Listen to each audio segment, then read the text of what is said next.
subsiding. Yeah, welcome back. Need a I'm drink? gonna be on. I already poured me one, and guess what, Thomas? You snob! It's got bourbon and ice in the same glass.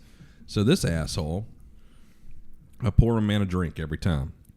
He does a great job. I love him. It's a great hire. But my man got a little out of pocket. Poured him bourbon a couple weeks ago, and he forgot whose house he was fucking in. Whoa. I give him that was not worded phrasing. Okay. So, I don't know. Maybe he was. I don't know what he was doing. But pour him in a bourbon, how I like it, on some ice. And forgive me, Thomas. Maybe you're right. Maybe I should have asked. I did not ask because, I'm not a server by trade. I'm just a generous motherfucker. Time out. Don't you have a degree in bartending? It doesn't mean I practice. So I do. Atlanta School of Bartending, 1993. Yeah. Had to get parental consent because I was underage to go to the Atlanta School of Bartending. And that diploma is hanging in Mitch and Drew's house at their bar. Which is hilarious. Yeah. And I attended the bar there once at a party they had. So anyway, poor my man over here, fucking Nantucket fruit snacks over here. Look at him. I know. So you wouldn't know he was a bourbon snob. Nantucket Nectar's over there. Whatever. It's probably been 10 years since I've seen a Nantucket Nectar's. Don't worry, I didn't know they were still made. I can tell. He probably walked through the kitchen too, and knowing Ivana, she was all like, Thomas, would you like some fruit snacks? So my man got some fruit snacks. Looks like he probably yelled at her about some snack packs or something. And so anyway, pour him a bourbon, nice bourbon. Hand to him. He's like, Kevin, don't ever. I mean, look me hard in the eye. Ever. Like squared up. Like ever put ice in my bourbon. And he's just like this. And, and I guess it's like he's theatrical. He's the lead singer of the band Hours North, so he thinks he's real fucking cool.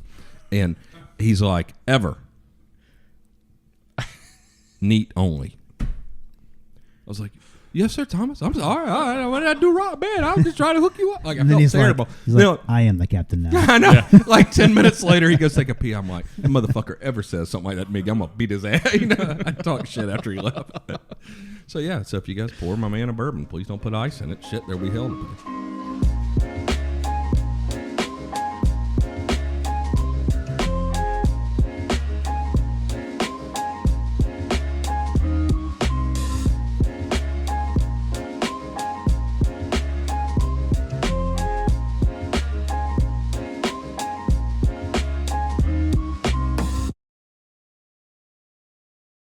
Kevin could not figure it out last night.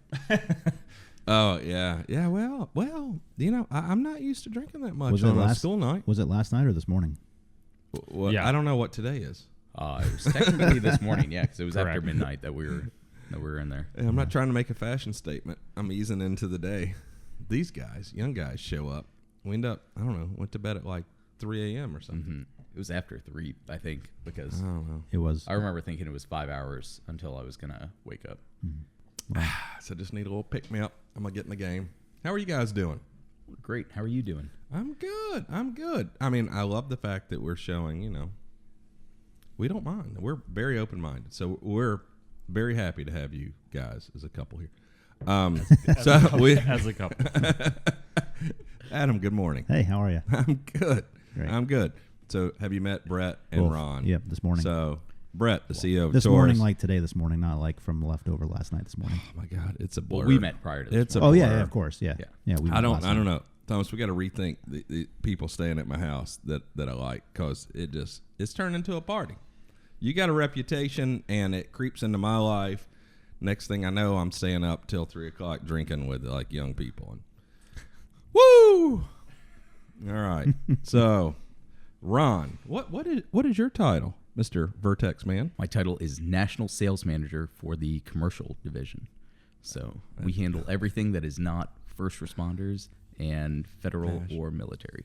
Bret, I ain't gonna lie, it actually almost sounds more important than your job. That sounded impressive. It probably is. Are there different product lines for civilian versus law enforcement or military, or is it just different sales regions or structure? Not necessarily. Yeah, really just different, who we go to for our customers. So we have somebody that handles strictly, they spend a lot of time in D.C. They do a lot of our military customers and the federal customers. They spend a lot of time at FLETC down in Brunswick and kind of all over the country, wherever their big federal and military customers, and then we have somebody that's in charge of the whole sales team on the public safety side of things. So they do anything from firefighters to mainly police and law enforcement. That's what they do. So. Get right up on your mic. Oh yeah, I'm right up on it. Yeah, just let your lips touch it. That felt awkward. You touching him like that. I'm not gonna lie. All right. Well, God, you guys such babies, so young. So I have all these notes for because you guys are babies, and that it makes me so happy. It does, because you guys have great jobs, all three of you. Fuck you guys. I mean, you're the minority age person here. Yeah, You know? yeah. I'm in the twilight basically. Yeah. I'm riding off sunset right now. I mean, it's downhill from here for me. But I spent a very long time being the young guy. So it's exciting to me because you used to couldn't be young and have a good job in the firearms industry. And I like to take credit for that changing. So basically, I think you guys all owe me something. But yeah, it was not that way. Not even that long ago. If you were in your 30s, you could not have the jobs that you guys have. I believe in our industry, it just didn't happen. So that's exciting. So I don't know what the fuck we'll start with. Let's start with you, Ron. All Let's do right. it. So Vertx, what is it? How'd it happen? Where'd it come from? Who owns you? What you doing? These sorts of things. So we do what we call highly technical, highly functional clothing and bags for tier 1 customers. And the whole goal for Vertx is to do everything where it looks extremely low profile. So if you were to see one of our bags or if you were to see any of our clothing on somebody, you would assume that it's just standard outdoor apparel or hiking wear on them or anything like that. And so we try to make colors that are non-tactical, everything that back in the day, it used to be everything would have a bunch of molly on it. Everything would look like black or FDE. I recall these days. Yeah, and These jeans you sent me, I like them very much. They're stretchy because I'm not getting thinner as I get older. And then I have this great pocket right here. My spare mag fits in there. Nobody can see it. and a lot of people use that for their cell phone, and we do a ton of gear now as well. So we Gear. What does that mean? So we've those teamed aren't up with bags? companies like Unity Tactical, how they do their clutch belt. We've started doing versions of the clutch belt for Unity Tactical under their name. It's still the Unity nice. Tactical clutch belt, but we do their full 360 clutch belt, which goes entirely around the waistband. And then we also do a new version of it that Bret actually uses a fair amount called the runner's clutch, which is a more minimalist approach. And we used it on a 5K the other day, and basically it allows you to just have 3 pockets opposed to pockets around your entire waistband, and it makes it a little bit more, a little more lightweight and allows you to move around a little bit more without having so much around the waistband. Yeah. So getting into more categories like that, mag pouches and, everything from we have a new contingency outbound kit, which is more of a toiletries bag that goes inside of your any of your Vertx bags that you would travel with. Bret rolled in today with his new, our rolling carry-on duffel, and So you have one of these. Oh yeah, Very and good. so Because you sent me some stuff. I Oh, like yeah. it. These socks, you were spot on with these. Oh my God. Everyone should order these socks. Did I give you any of these? Probably didn't. I have I'm a pair. stingy with I them. wear it 7 days a week. Yeah. Yeah, because I've kept almost. I did give out a few pairs. You but did. these, oh my God, these socks are great. So what's up with these socks? Why are they so good? So our socks, the whole point of the brand is we don't do anything unless we can make a big impact in the space or unless we can do something that's really different from everything else that's out there. And when we looked at socks, there was somebody doing the best socks out there. So instead of trying to do something better, which we cannot do, we teamed up with them. And that's 0.6 are the folks that we teamed up with for our socks. And they make they're wool blend socks, and they feature a technology called 37.5, which basically manages your moisture. We have it in a ton of our clothing. 37.5 technology. It manages your moisture, manages your temperature. The rain jacket is the one that it's legit. It works. Yeah, and that's called our Fury Hard Shell. And you can get it in all different types of membranes. This 37.5 technology, but in the socks, you really, I'm sure you noticed it in Africa. They're wonderful. Yeah, it makes a huge I difference. wore them every day in Africa. The only socks I took. Oh yeah, Yeah, wonderful. Yeah, they're not too thick, but they're warm. It was great. yeah. We've been really happy with them, and it's just been a great partnership with 0.6 is the name of the company. That's wonderful. Well, where'd you guys come from, Vertx? So Vertx, our parent company, is a company called Fetchheimer Brothers. They're about 180 years old. And the company's based out of Cincinnati, Ohio. So you got to think it's right there at the Mason-Dixon line. And during the Civil War, I mean, we made uniforms for both sides of the Civil War. And so That's awesome. no matter who won, we were right there for the beginning of it. And so you got to think, when the postal office came around, we started doing uniforms for the postal office and still do that. We, as soon as formalized police departments became a thing, we were making uniforms for them. And we're still, so like dress uniform sort of stuff. Exactly. And that's under a brand called Flying Cross, which most people, I'm sure, your dress blues when you were in, those were probably Flying Cross. Maybe. I don't remember who made those. I'm sure it had a tag in it.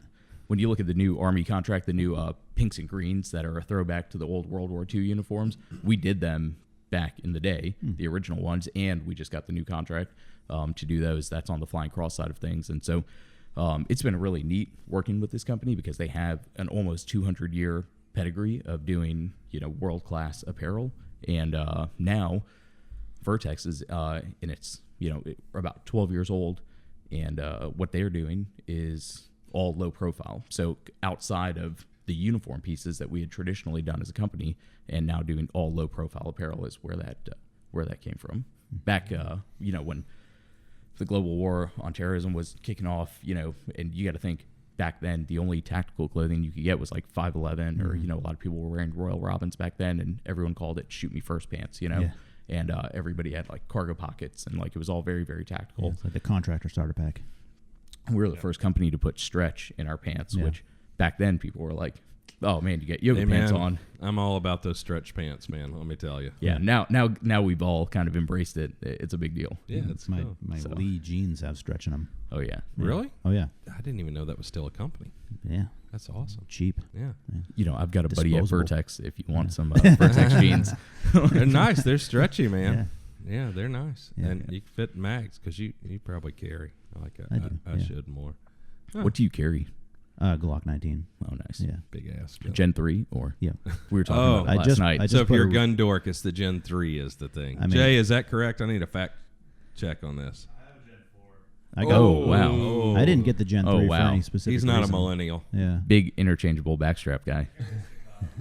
He's like, you never know. Yeah. No, He got the little hands. Gen 3 for me was just like an opportunity to get a cheap gun from a buddy. Gotcha. Yeah. But I like it. I like it better than all the new gens. For sure. Same. Yeah. We were talking about that last night. I think they got it right on the Gen 3. Yeah. The only Glock I own is the Gen 3. Do you want to tell everybody the story of how you had to carry that for a year while working at Walther? Yeah. So we had Wait. So we got. God damn, I'm in charge of this. yeah. So We were making executive all right. So we're gonna. Yeah. So Brett, it's exciting. You're the CEO of Taurus. So not a new gun company. Also foreign, but not European. So from Brazil. So they're willing to put somebody young in charge. Yeah. And how's this happen? Where are you from? Well, yeah, I'm from the gun industry, so to speak. I mean, I kind of grew up in the industry, but so Taurus, they're crazy enough to kind of pick a guy to run the ship for the U.S. market that is probably not your traditional CEO, been there, done that type of guy. So really nothing so exciting about that other than they're crazy enough to try it. Well, you started where? Like, where was your first job in the industry? Yeah, when I was, I think I was 19, I started working at Crimson Trace as an accountant, actually. And so, that.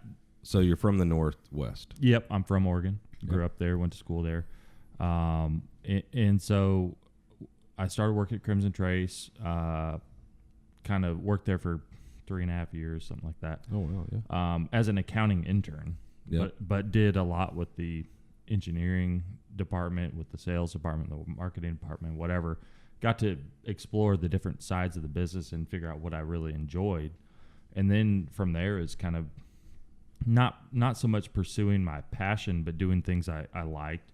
I went to school to be an accountant, but I knew I didn't want to be an accountant. So Doesn't seem that exciting. No, it's really not. And so when I left Crimson Trace, went to work for Loophole, which is a fantastic rifle scope manufacturer, also in Oregon. Yeah, great American company. On the sales team, that's really where I dove into the industry and started what I do. And so just over the years, been kind of moving my way. Not that I've been trying to climb the corporate ladder or whatever you want to say, but taking advantage of the opportunities that have presented themselves. I think that's wonderful. I mean, I preach that to my kids too. It's like, you got an opportunity at something different, something that, is in the lane of what you might like take that chance. Yeah. Yeah.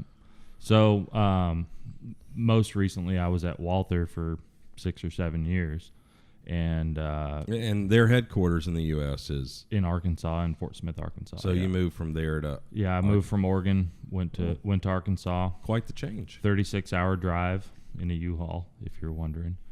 That was my next question. Yeah. In a U-Haul. Yeah. I'll drive a Land Cruiser cross country. What do I care?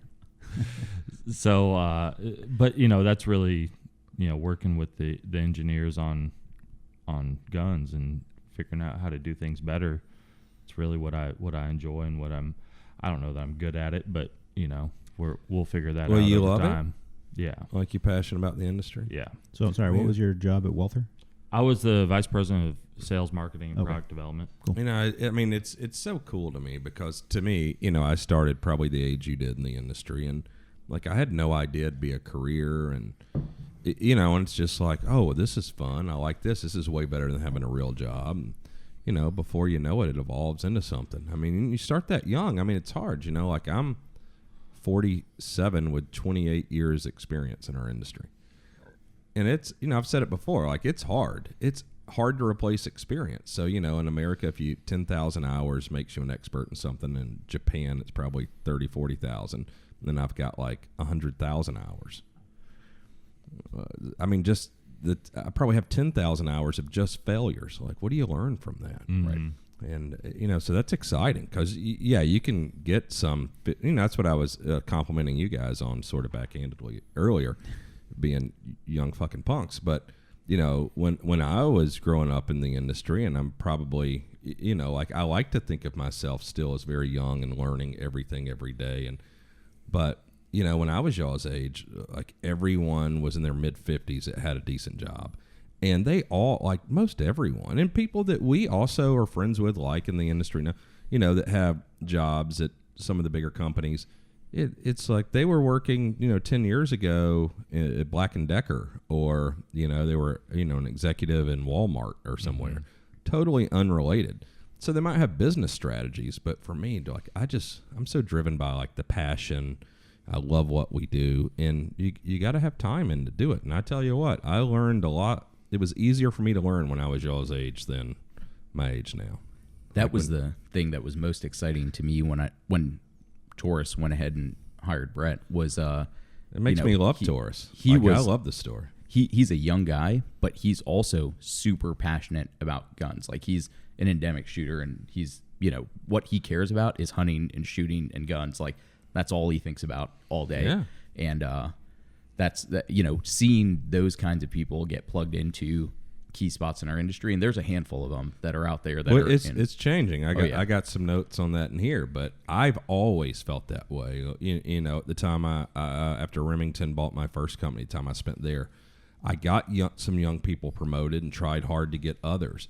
I had to fight for Lindsay. There was a girl. She was kind of my assistant. Our company was very small when they bought it, but she ran the company. But they looked at her at the time as young, and she was female, so she was nobody. And they tried to like basically demote her, and I wouldn't allow it.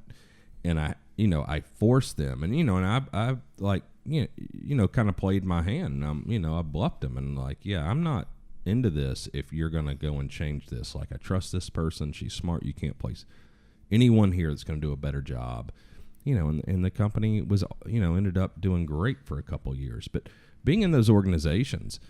Yeah, everyone that I had to deal with, like it wasn't a passion for them. It was a career thing. And it could be a generational thing that changed with my generation of, my parents were born in World War II, and it was like have stability. And work isn't supposed to be fun. And, I grew up like I'm an accident by 7 years. And, you know, I grew up seeing them not loving what they did for a living. And it freaked me out. And I just wanted to do something that didn't seem horrible every day.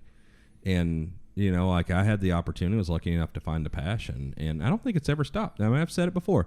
The only 2 years I've ever worked, the second year after I sold to Remington and my second year at SIG, those sucked. Because, you know, we had a bunch of idiots in charge making stupid decisions.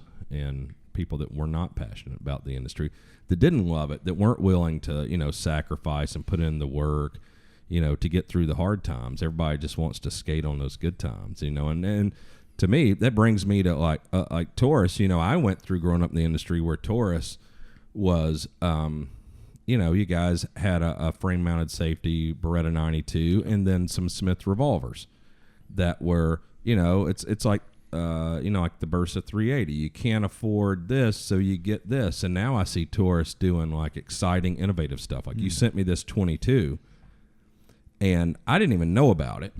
Oh, jeez. Here, pass it down. Yeah, that gun's cool. This gun is awesome. I didn't know about it. Ron told me about it. You sent me one. So it's a 16-round mag. So, okay, so double stack to a single position feed mag. Virtually impossible to do that with a rimmed cartridge like a 22. It works great. The gun's affordable. The trigger is awesome. It's this thing. I mean, you guys accomplished something here. And that got me looking at Taurus. And now you guys are like focusing on innovation. It seems like a gun company. It's exciting. Like this gun, if you, well, number one, if you like shooting and you don't like 22, you're a newbie.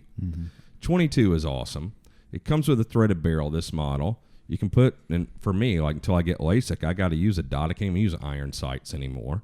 But the trigger's great, which is, you know, unusual for a lot of 22s out of the box. And I don't even care. Like for me, 10 rounds is fine, but 16, it's cooler when it's 22. Yeah, the fact that we can do the double stack is a cool feature. I mean, I've been in this a long time. I've never seen anybody do it reliably. So this is great. Well, it comes with 3 mags too. Correct. I know, Taurus. They're not jipping you. Like, that's cool.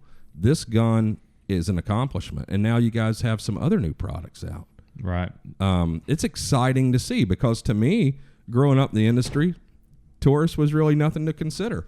And now, I mean, you guys are doing new stuff. Moved from Miami up to Georgia. Yeah, and you know, that's really not that I'm some savant with new product development. We have engineers that do this stuff and do it well. But that was the motivating factor of bringing me in, was to drive that, and that's what I love.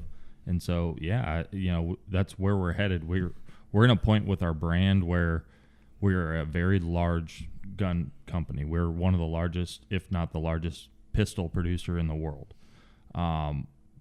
But we can also provide these guns that are, you know, not overtly expensive, but we can do better with the design and keep them at an attractive price point. And so that's what you're seeing with this gun and the others that this is an incredible value. What is the retail on that? It's going to be, you know, low fours. Oh, that's $429. And I love that the red dot mounts right to the barrel hood. Oh, this is good. It's out of necessity. Yeah, I mean, it makes sense for a fixed barrel and all that. You know, Yeah. threaded barrel out of the box, but it's not necessarily a fixed barrel, but it doesn't tilt. Okay. So it's kind of a unique design in that way. But there's a little movement. Yeah, it's not mounted to to frame is what I mean by that. But sure. you know, with a very lightweight aluminum slide, you put a 1 or 2 ounce optic on the slide. Oh, yeah. In a traditional those red are dot shit. mount, it's not gonna work. Are there any other commercial pistols that do that? Yeah. Not to my knowledge, no. That's awesome. Yeah, mounting the optic to the barrel. I mean, that's like, well, you know, like Browning did it with the little 22 auto rifle. Yeah. I mean, you want to mount it to the barrel if at all possible. Right. You know, even on the SIG 210, which is an incredible pistol, like the Target versions in Switzerland early on, they had long barrels. The slides were the same, but they put the front sight on the barrel. So even getting one on the barrel is better. Yeah, it's just an awesome package for the price. Yeah, not having this reciprocate is great. Yeah. But for the price and the fun, oh my God. Yeah. Because Ivana shoots 22s constantly, like trying to get familiar, like learn more with pistols, shoot. And, you know, that makes you, I mean, Adam, like all the time you spent at the SIG Academy and stuff, you know, like shooting a pistol just makes you way better at shooting everything. Oh, yeah. And, you know, she shoots primarily like Hammerleys and, you know, expensive European stuff. And she loves this gun. You know, 'cause, I mean, she's not a snob about the industry, you know, to where, she doesn't even realize, like, she's shooting, like, some $2,000 Hammerley pistol. Yeah. Like, it's just like, I just like this one the best. And then shoots this, and it's her favorite. And probably, too, because it holds a lot of rounds. So, we, you know, shoot still over at the property, and she can load up 3 mags, and she's got almost 50 shots. So. Yeah. And we all grew up shooting, you know, Ruger Mark IIs and Mark IIIs, and now the Mark IVs and the Smith Model 41s. And those are great guns, and I love shooting them. They're a ton of fun. But in terms of teaching, you can't really get, like for Ivanka, she can't get the true ergonomics of shooting a full-size gun or a defensive pistol with, you know, a Smith Model 41.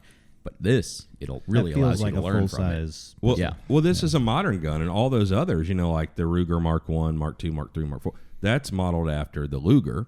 And, you know, I bought her a Smith Model 41 when she started shooting a lot. She shot it one time, and it was heavy, and she's just like, you know, it was expensive and stuff. So I kind of wanted one, too, because I never had one. Could afford it now. I get one. She's shooting 22. She shoots it one time, like one magazine, puts it down. She's like, that's not good. And, you know, which was very interesting for someone like her who just loves shooting. She doesn't like give a shit about the companies or any of that stuff. And to her, but you're right. This is like, you know, the guns that she carries, like, you know, it's like a Glock or a 320 or any striker fired gun. I'm sure you guys make them. Like, I'm not super familiar with the center fire stuff. But it is very familiar with modern handguns now, where the older stuff is, you know, that's World War II based.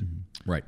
And one thing I would say with this particular model, the engineers that designed this gun, they put everything on paper first and said, okay, what all do we want to accomplish? So this gun was designed to be scaled up to a 9mm. They can build, you know, and we haven't done that yet, or you know, to be determined if we do or whatever. But it was thought through well enough that they built features in that wouldn't limit us in the future if we want to expand this. Yeah, that makes sense. That's smart. Sure. Yeah. I mean, this is where you're involved, I imagine, because this is where I'm involved in our product development and stuff. Is in the beginning, you know, like Adam and I go through stuff, and it's like, okay, before we talk to the engineers, what are the things that we want in this product? You know, because that's the shit they're going to say to us. So let's get it prioritized. Let's really be focused on the 3 or 4 things that we have to have, and then, you know, like, let's back up and let them, because they always develop some stuff we don't think about, I believe. Oh, all the time. It's an interesting approach, though, is you guys essentially built the trainer first. Yeah. Which you don't, nobody does that. Yeah, and you know, I wasn't there when they built, so I don't know what the motivating factor was on that. You know, other than we were already selling a lot of full-size 9mm that are made in Brazil, whatever. You know. But what's interesting when you think about, you know, we'd all love to have the money Ruger gets from the 1022. Oh, yeah. Right. So, you know, 22s. But I have seen with, you know, punks y'all's age that 22 became kind of not cool for a while. Like I hear, like calling. Well, they're not my friends. For instance, I'm still. Yeah. Bear with me, guys. So he's still got his sunglasses on, so you're gonna get a couple for instances. So a few years ago, you know, when Colin Noir, when he had his NRA TV show and he came to the farm, I did his show and everything, and you know, I had the whole walk-in vault, like my whole gun collection was in there, so it was like a 20 by 40 room, and you know, thousands of guns in there, and we shot machine guns, all this stuff. He had never shot a 22. I mean, this is when he's, you know, like the NRA spokesperson and like so crazy. Yeah, and I got it, but he's just like, you know, to him, but he got into guns for a different reason to me. And I think like a lot of probably millennials get into guns like it's fucking cool, you're playing video games, it's self-defense, fuck you. Like, to me, guns were just interesting. Like, I never thought of it in that way, and 22s were affordable, they're fun, you can shoot them anywhere with a silencer, they're silent. To him, it was lame. Like, he didn't even want to shoot one. And I see that, and now it's like, I don't know, maybe it's just like the ammo scarcity where now even 22 is $10 for a box of 50. people I was read saying earlier, 16 I cents spent a round. 16 cents a round on some Yeah. Ely club or something like that. You can actually find 22 if you can find it. Yeah. fairly I just easily gave you today, some though. Ely. Yeah, the day you after can't. I bought some other Ely. I'm like scouring the Sucker. internet for Ely Club, and you're like, here's some free 10X. Wow, thanks. Appreciate it. I know. So, but 22, I mean, I don't know how many rounds I've shot in my life, but it's probably because the majority of my adult life, my entire adult life, I've worked in the industry. For most of that time, I've owned a company where we're developing product. And the majority of that time, I have had property in my own range and or ranges. And most of that time, I got free ammo from manufacturers or the military. So I've shot. I've shot a lot of. I don't know how much round or how many rounds through belt feds, but hundreds of thousands of rounds just through belt feds. But probably half the ammo I've ever shot's been 22. Mm-hmm. Like I love it. When I had the farm, like I shoot 22 every day. There's not a day that goes by I don't shoot 22. There weren't too many days I didn't kill something with a 22, but. Yeah. It's a great killing round. Yeah, I mean, people, oh my God, with the silencer and this barrel comes threaded, we need to do a taper, though. We need to get them to make a taper because, 90-degree shoulder and silencers hear you. come loose. Yeah. But 22 is great, man. So, I mean, I see there's a huge market for it. I mean, teaching your women, teaching your kids to shoot. I don't know. And we've all Would you been. put a taper on a half 28, or would you just go to metric 13.5 by 1 with the front taper? Because that already exists. Yeah, it's pretty good. It works. Yeah, I don't know. I mean, to me, at the end of the day, honestly, I like the half 28 with a taper on the back because you can go reverse compatibility like we did with our Q weapons, and you can just have a little taper adapter. But But metric has taper on the front. If we didn't have pre-existing bullshit, the metric thread with the taper on the front, the taper on the front's always better. Always. Because I mean, I preach that, and then like the anonymous little girls like try to give me shit about. It's like, well, Yeah. it's always a compromise. Sure. Like you're trying to accommodate stuff that exists already, and then at the end of the day, marketing makes a decision, which is probably what I do. Huh. Well, anyway, that thing's awesome. I appreciate it. It's Yeah. getting shot. Like it's not shot right now because it's so dirty. I got to clean it because it was shot a lot. You know what I'm saying, Ron? I know. So I'm not totally familiar with the Taurus product line, but you said there's other handguns potentially in the future that mimic those ergonomics. Do you guys have anything similar now? Well, I know you have other pistols, but last week we came out with our micro compact, which is the traditionally would have been a single stack 9mm real thin gun, 11 round capacity. That there's every big brand has. Well, we're available talking now. about like a 43X, Right, a 365. correct. so striker fired. Yep. Yeah. Striker fired, and it does mimic a lot of this. We are making them in Bainbridge down in South Georgia. Holla. Yeah, and honestly, it's the next step for our company. It is a high quality pistol with the right features. It's what we want our brand to stand behind. Similar to this, but maybe even more so. Well, I think if you guys got it as right, I haven't seen it yet. I mean, it seems like you would bring me one since you came here, but if you sent me this, so but if it's after this, I mean, you guys are taking steps in the right direction. Yeah. Okay. Well, let me say because Ivanka carries the 43X. How many rounds is that, Adam? You probably know. Factory mag is 10, right? Oh, of course, Ron. Is it the X or is it the 43 that? No, I carry that one. Okay. She carries the X. So yeah, 10 round. 10 rounds. Yeah. Okay. What's the 365? 12, I think. 10 is the flush fit, and then Okay, 12 yeah, is yeah, the with the is the extended. Yeah. But the Oh, so the you guys 43 went to 11.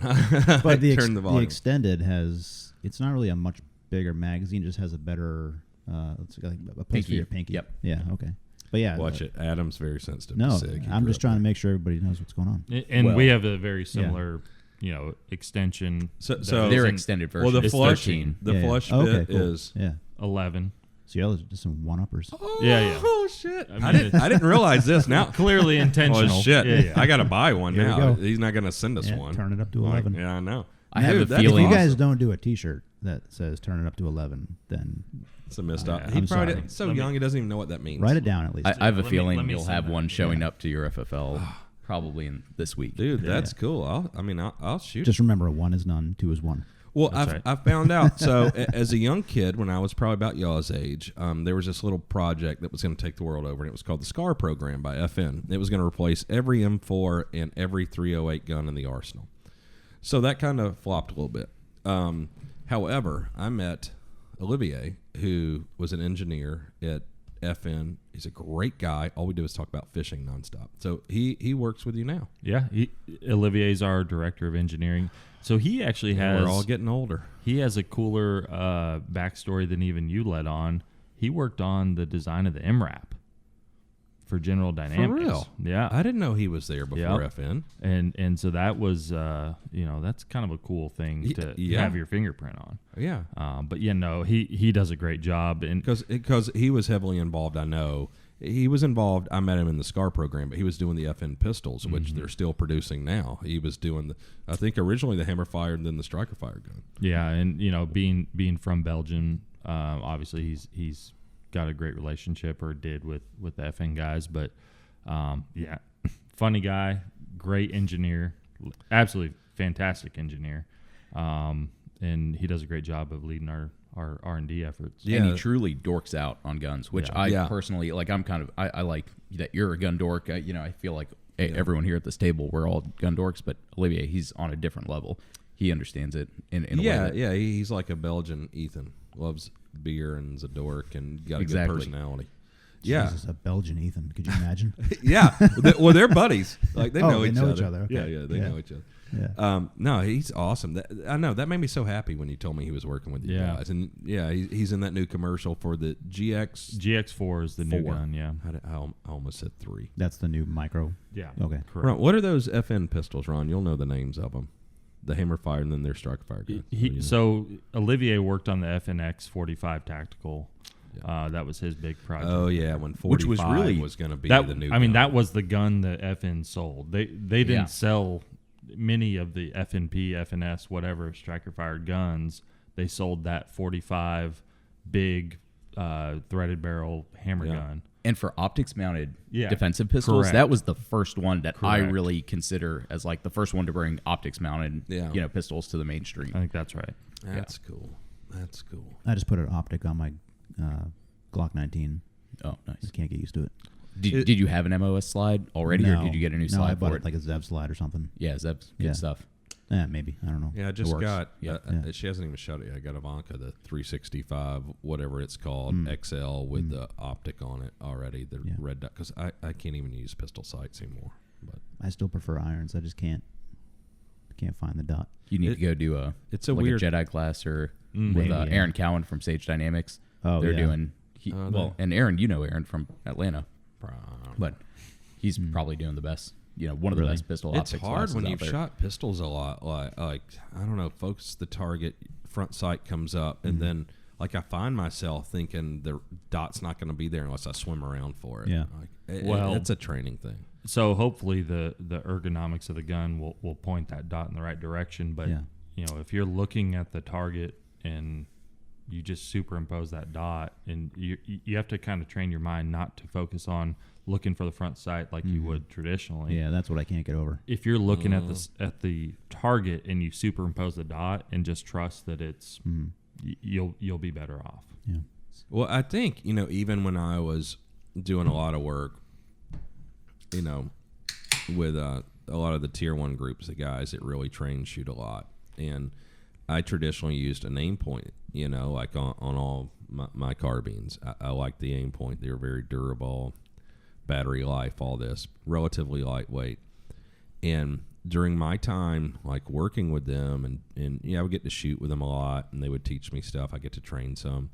They started going to EOTech, and that's when like this group was responsible for the battery position, changing to being, perpendicular to the bore axis and stuff. And you're like, oh, like I saw the original prototypes of that, because they're like, well, you shoot this much, the batteries like disconnect and it causes problems. So we just got them to change the battery to perpendicular. Anyway, and I'm like, oh, it's big and it's heavy and all this shit. And they're like, it's faster. Like everyone that shoots, and especially if you're shooting moving targets, the circle with the dot is faster. It's faster. And I'm like, I don't know, that thing, it's heavy, it sucks. Like, I like this aim point. And I mean, it's same thing when they put one on my gun. Yeah. You know, like my time improved my very first run. Yeah. Like shooting with it. And it is if you more get used to visually it, pleasing, I think. well, I circle mean, with the dot. Yeah. well, I mean, even just shooting with a dot from iron sights, you know, I just think it's just evolution. You go from like the iron sights to, you know, now we go the dot, circle with the dot. Yeah. I mean, of course, it's going to be better on pistols. The aim points, I get the big starburst from my stigmatism. Yeah. With the EOTech, I don't have that. So Oh, for real? Yeah. I'm a big fan of Trijicon, Yeah. so not hating on Trijicon at all, but Holosun has that circle with a dot in their little pistol-mounted red dots, and that makes a huge difference. That's what I'm carrying on my defensive gun right now, and Yeah. A whole son. Yeah. Holosun. Believe Honestly, it or their pistol dots are something They've else. come a long way. I'm mad big at deal. them. They were going to send me something for like the last year. Like whoever's in charge of that place, like text me like once every month. Oh, sorry, blah, blah, blah. It's going out today. And haven't gotten one. So I don't know. Well, I'm mad. hopefully somebody from Stuck Holosun will up. listen to this podcast. we can make a phone call. But yeah. No. Well, yeah, but that's cool because I think the circle with the dot, you know, like I wanted to push away the EOTech. Like, Yeah. didn't like it. Like, even aesthetically, I'm like, it's ugly. So we're talking. It's fast. The last podcast, we were talking about EOTech being the only company not doing a pistol dot right now. Yeah, it's crazy. What's up with that? Do you have any insight? No, I don't. Because And you know what? everyone, Ron. They did they did the Insight merger years and years and years ago, and so Insight does technically do Oh, I a didn't little MRDS, but yeah, but not commercially, right? they did offer it commercially, but nothing that was anything that really took to the market. And in their defense, back when they were doing it, pistol mounted red dots were not a huge thing, or not. Whereas now, if Taurus even took some heat for releasing that GX4 without the pistol mounted slide, but in that, I don't know if you're allowed to say if it's coming. No, I don't know if yeah, I'm ruining no. it. We have the gun ready. We're waiting on import permit for the parts, but So we have the gun. You're saying that the first one didn't accommodate a red dot. No, and now people are, But that's- now the market basically dictates that if you release a gun, it has to be optics ready. Yeah, but if you were to split your tell me customer what to base, and maybe you know better because you guys do handguns, what are most people using? Red dot or iron sights? Probably still irons. Still irons. You know what it is? It's like a lot of things we encounter. The assholes are the only ones on the line. It's the loud 10. It's the loud 10%. Yeah. Yeah. That makes No, sense. but I mean, honestly, the red dot pistol optics are becoming a bigger and bigger thing. They're already a big thing, but they are becoming bigger and bigger. I mean, my prior company, the last project I worked there was the new PDP that Walther released, which is a fantastic gun. But one of the changes they made after I left was every gun is optic ready. Really? So when we did the spec sheet, we did, probably 30 something different spec sheets of different models Jesus. that I finalized before we left, or before I left. But they decided to get rid of all of the non-optic ready versions and just do. Oh, they don't even optic offer one now. Correct. Which I think, for that gun, I think it's the right move. Right. Yeah. Yeah. 'Cause Once. I think people just want that ability. It's like when you get into modularity, people want that feature, even if they're going to use it or not. If I'm It's not like going when to you're put it shopping on for there, a car, though, like ludicrous mode, like your car has that. People want it just because it's there. It's not practical. you say that, I only drive in ludicrous mode. Really. A pirate's life, man. In our pants, we have a ton of in our pants and in our shirts, everything. we have a ton of different spots where you can hide like handcuff keys and tuck in Kevlar thread and all the cool stuff that you would want to do to like get out of if you were ever detained. 99% of our customers never way. ever use it for anything like that, but they love having it there, and it's cool to be able to do it if you're traveling I internationally. guess. I mean, for me, working with engineers for so long, if I'm not going to put a dot on a pistol, I do not want the 5 extra parts on the gun because something's going to go wrong. And the Like, if machine you- and the machine time that goes into the slide. And, engineers are. Yeah. What a consumer doesn't understand is the engineer is thinking of how to make the thing also, typically. Yeah. Oh, And yeah. so, Good ones are.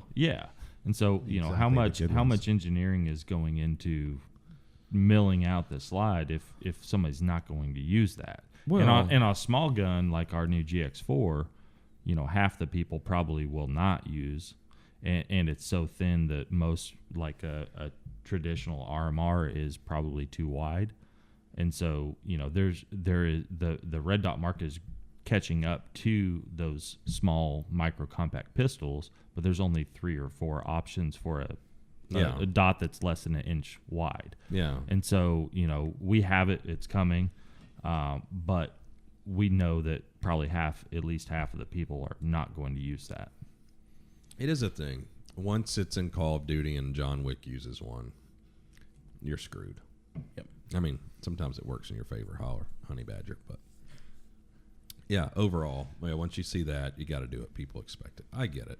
That's being a big company, man. You got to deal with that stuff. Yeah, big companies, both you guys, big companies. It seems like a nightmare. It's exciting though. Warren Buffett's not my boss like this guy. So. He ain't my boss either. So. He is my boss. So. He is. Does he probably doesn't hunt or shoot or anything. He doesn't look like it. To my knowledge, no, none of that. Because you sent me this backpack. This thing. Which I don't even have that backpack. That's and classy. I have almost this everything. Is good. That's a classy bag. I know. I loved it. I actually think I stole it from your friend. You gave it to him, and I took it, right? Yeah. So when Kevin was visiting us in Jackson Hole, I'd given that to my buddy Elliot, Elliot from Silencer Shop, and he just said, "Hey, I'm taking that home with me." Yeah, I love this bag. Cause That's where I've seen that bag. Yeah, It was in some pictures. Yep. Okay. It looks classy and everything, but it'll hold a honey badger. It holds all my stuff. So this is Ivana's range bag. Mm-hmm. And it looks nice. It's nice. It doesn't look like a gun thing. There's all kinds of I like it with the little leather patch on it. Yeah. It makes I it know, look you're not right. tactical at all. I've not taken it off because of you, because for me, I would generally not have that because it just adds weight. You know, I'm trying to be lightweight. But yeah, the leather patch makes it look nice. It actually looks more granola than tactical. Which is what we try to do, know, LL Bean or something like that. Yeah. Exactly. Yeah. So that's very nice. I like it. Who has a better warranty, LL Bean or Vertex? So written probably Eddie LL Bauer. Bean. Yeah, I mean, it's hard to beat Legally. Eddie Bauer or LL Bean. But Well, yeah, I mean, they've got a lot of experience. Yeah. yeah. Here, but at Vertx, I can say one thing that's cool about us is it's been around for 11, 12 years now for products that have been out in the civilian marketplace. If you send something back, I don't know that we've ever turned anything back. Nice. Okay. Ever. That's so nice. Yeah. So LL Bean had to change their policy because it was like people sending boots back for 100 like years. they'd go to the thrift shop, buy a bunch of LL Bean shit, and bring it to the factory or the outlet and replace it because they don't check for receipts or anything. It's always the 1% of assholes that mess things up. You got to make new rules. Yeah. I hate that. And that might not be true what I said, but that's what I heard. I bet you're right. I mean, I'm probably it right. sounds like something people would do.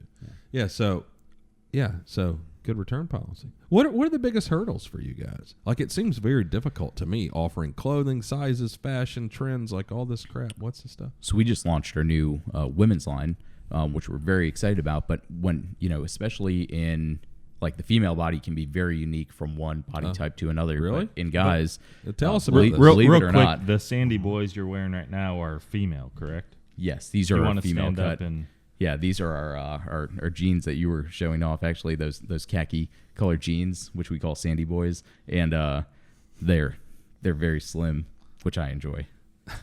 Tommy likes slim. All about it. Tommy's got those nut huggers on right now. And Yeah, but he doesn't have hips though, so the Tommy girls might be ones won't beyond fit him. slim. yeah, but that's the biggest challenge is the different body types. Is like you got body types like Tommy, and then you got body types like Bret, which he's got a big old tail on him, and the hips don't lie, as they say. They don't. And so that's a big challenge for our product development team is coming up with all those different different pants that fit all different types of folks. Seems very difficult. Yeah.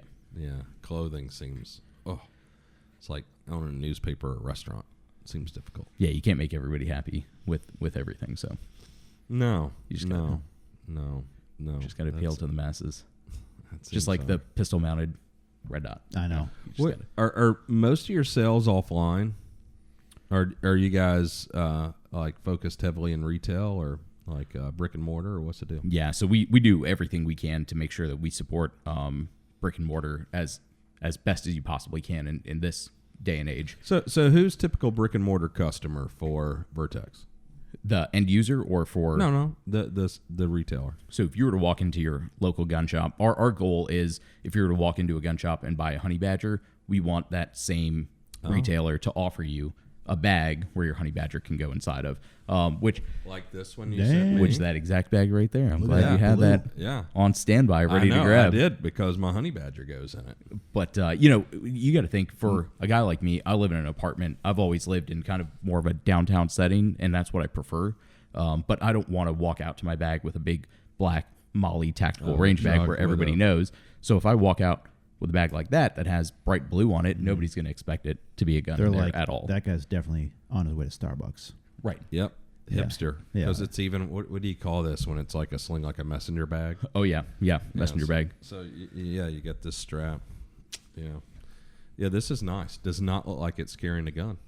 And, some of our bags now, we've even eliminated, there's a Velcro strip at the bottom of that, but on a lot of our bags, we've even eliminated the Velcro on it at all. And if you look at the bags, there's no branding on it. So it doesn't say Vertx, and there's very little indications of what brand it is, which is tough for our marketing team because people see it and they're like, oh, that's a cool bag. How do I buy that? Well, they got it on the zipper. Inside. Inside, It's yeah. on the zipper if you know what you're looking for. Exactly. Yeah. Yeah, this has lots of pockets. This will actually carry 2 guns. Yeah, put my pistol in here, put the honey badger in the big pocket. You got this quick opening feature. What's this? This big tag? That's what that's for? Yeah, so that's meant to look like a luggage tag, but from a tactile aspect and visually, it's unique. So you can always grab that, whether it's Grab in the it, dark pull. or wherever, and rip that bag open. Thomas's pants probably have that if I had to guess. Today's episode of the Live, Q, or Die podcast brought to you by Tactical Distributors. Unpossible 15 gets you 15% off all this great stuff. A reversible coat, sweet ass t-shirt, and they just sent me these summer shorts. Oh my God. Can we get this out of here? We can. So, these shorts, they're breathable. The boys, they're cool as hell. They're short. They're not too short. They're not too long. They're not Daisy Dukes. They're not Dirty Dukes. They're just right. So, Unpossible 15 gets you 15% off flip-flops, bags, shirts, pants, everything you need. They got those panties. What are those? The tactical brief things. They're so comfortable, and your junk comes right out when you need to take a pee. Holla.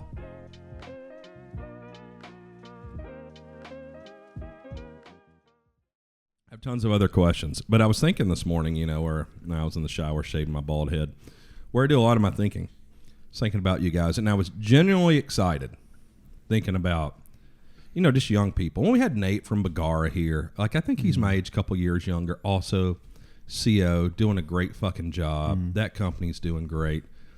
I like, and I talked about it in the last podcast, on the latest trip to Africa, which I know you guys don't want to get into this, but where I realized I'm the oldest guy. I'm like, that changed overnight. I was the youngest guy. There were no young people in the industry. Bam. No, all you young guys. I love it. I'm so happy about it.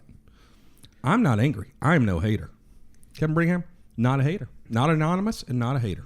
So I would say not a cunt cake. Oh, yeah. Like your little cup there. Cheers. Yeah, cheers. Nate keeps emailing me by accident. I guess they have another Adam at their office. What an old man thing to do. He should learn, Yeah. dumbass. Stay off email like me. Then I can't fuck up. I'm meeting him for beers on Friday, so maybe I'll let him know. Oh, he knows. Oh, God. You should get Adam to print all those out and take them to him or here you something. go. Yeah. I'm like, yeah, that'd be great. Yeah, Nate, what a great guy. He is. I was just so excited. Yeah. And great product, which I always appreciate. And I love the timing. It's kind of what we talked about earlier. Like Taurus, a big company, they're not doing a lot of things. Now Taurus doing a lot of things. And you see these big companies making mistakes. And it's like a big company, Remington, just could not step. They're stepping on their own titties every time they did something. And Bagara. So it's great timing, great product, great initiative, and, unapologetic about it. Yeah. I love it. Ben Fleming is a guy that I know at Brigera, and he's, talk about a guy that's super passionate about hunting, and he lives it and, breathes it, and he is Also, one of the nicest dudes you'd ever meet. Yeah. Really? I mean, yeah. That's what I thought of Nate when I met him. It's like almost makes me feel bad about myself. They're so nice. Like I want to find something wrong with them. Hey, speaking of something also like chasing the squirrel unrelated, I want to give props to a company that does nothing for us. I just bought one of their scopes, paid retail for it. So I'm not totally happy about that. You know who does a great job with marketing that I did not. I didn't even realize till one of you guys. I know who you're gonna One say. of you Yeah. told me. Vortex, man, that hunting commercial where the guys compete in the office. It's like the Office TV show. Their marketing is great. Yep. I didn't even know about any of this until Have recently. you guys seen those? Brett What's is wrong not with allowed to give any compliments to Vortex well, because yeah, of yeah. his. Sure. No, I can. He is sworn to. I can appreciate Loophole. I can appreciate what they're doing now. Obviously, when I worked for Loophole, That seemed very know. snotty per my previous no, email. well, no, that's not what I mean. But I'm a homer when it comes to scopes with Loophole because I work there and I love the people. But I mean, you can't. Me too. You can't fault. Hey, fuck what Vortex. They've never did. given me anything. Loophole hooks me up. Yeah. The home team.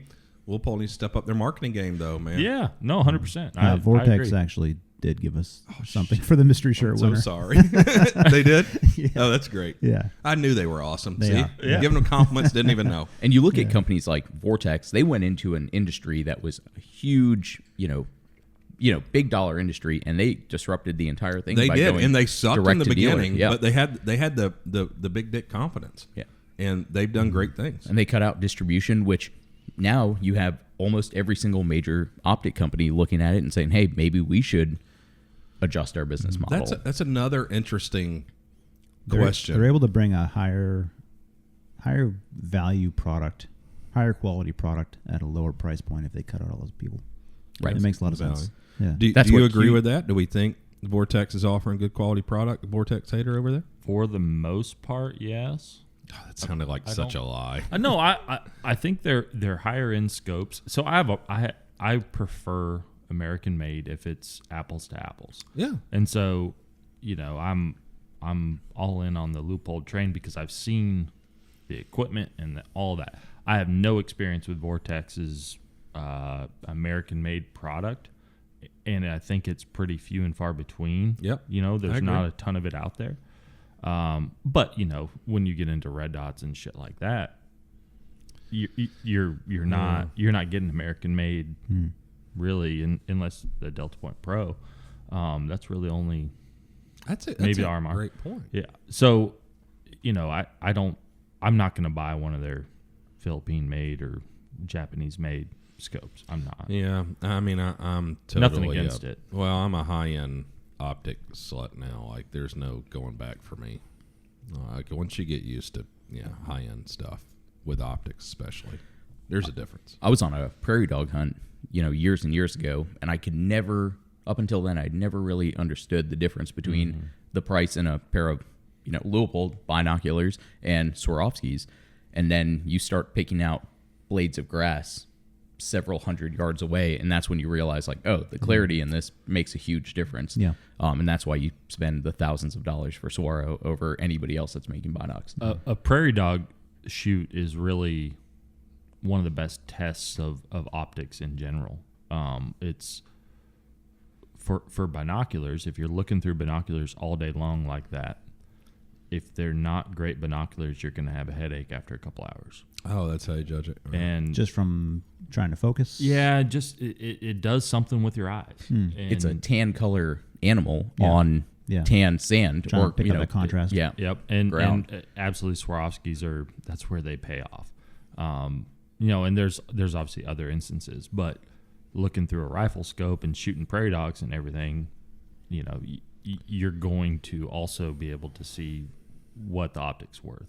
Yeah, some of the so one of the tier 1 groups I did a lot of work with back in the day, they were very loyal to Leupold as well, but they did a lot of R&D and they wanted American made. And I don't think they wanted a lot of the stuff because they could fund a lot of stuff. They didn't want it being foreign, and they developed things like that. Was it a Mark 6, the 3-18, the first one? Mm-hmm.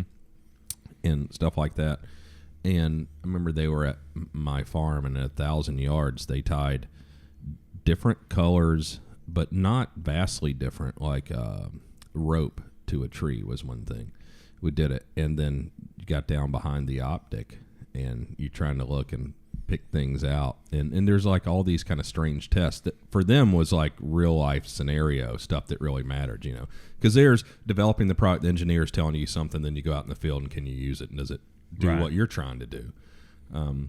So yeah, and that's where I learned. I was like, oh, I thought I had really nice scopes, and I was like, oh god, my stuff's all garbage. I can't even see those ropes on the tree. Right, and actually to add to that, not that I really can, but outside of the R&D area of Loophole, there are resolution charts with different colors and shapes and whatever.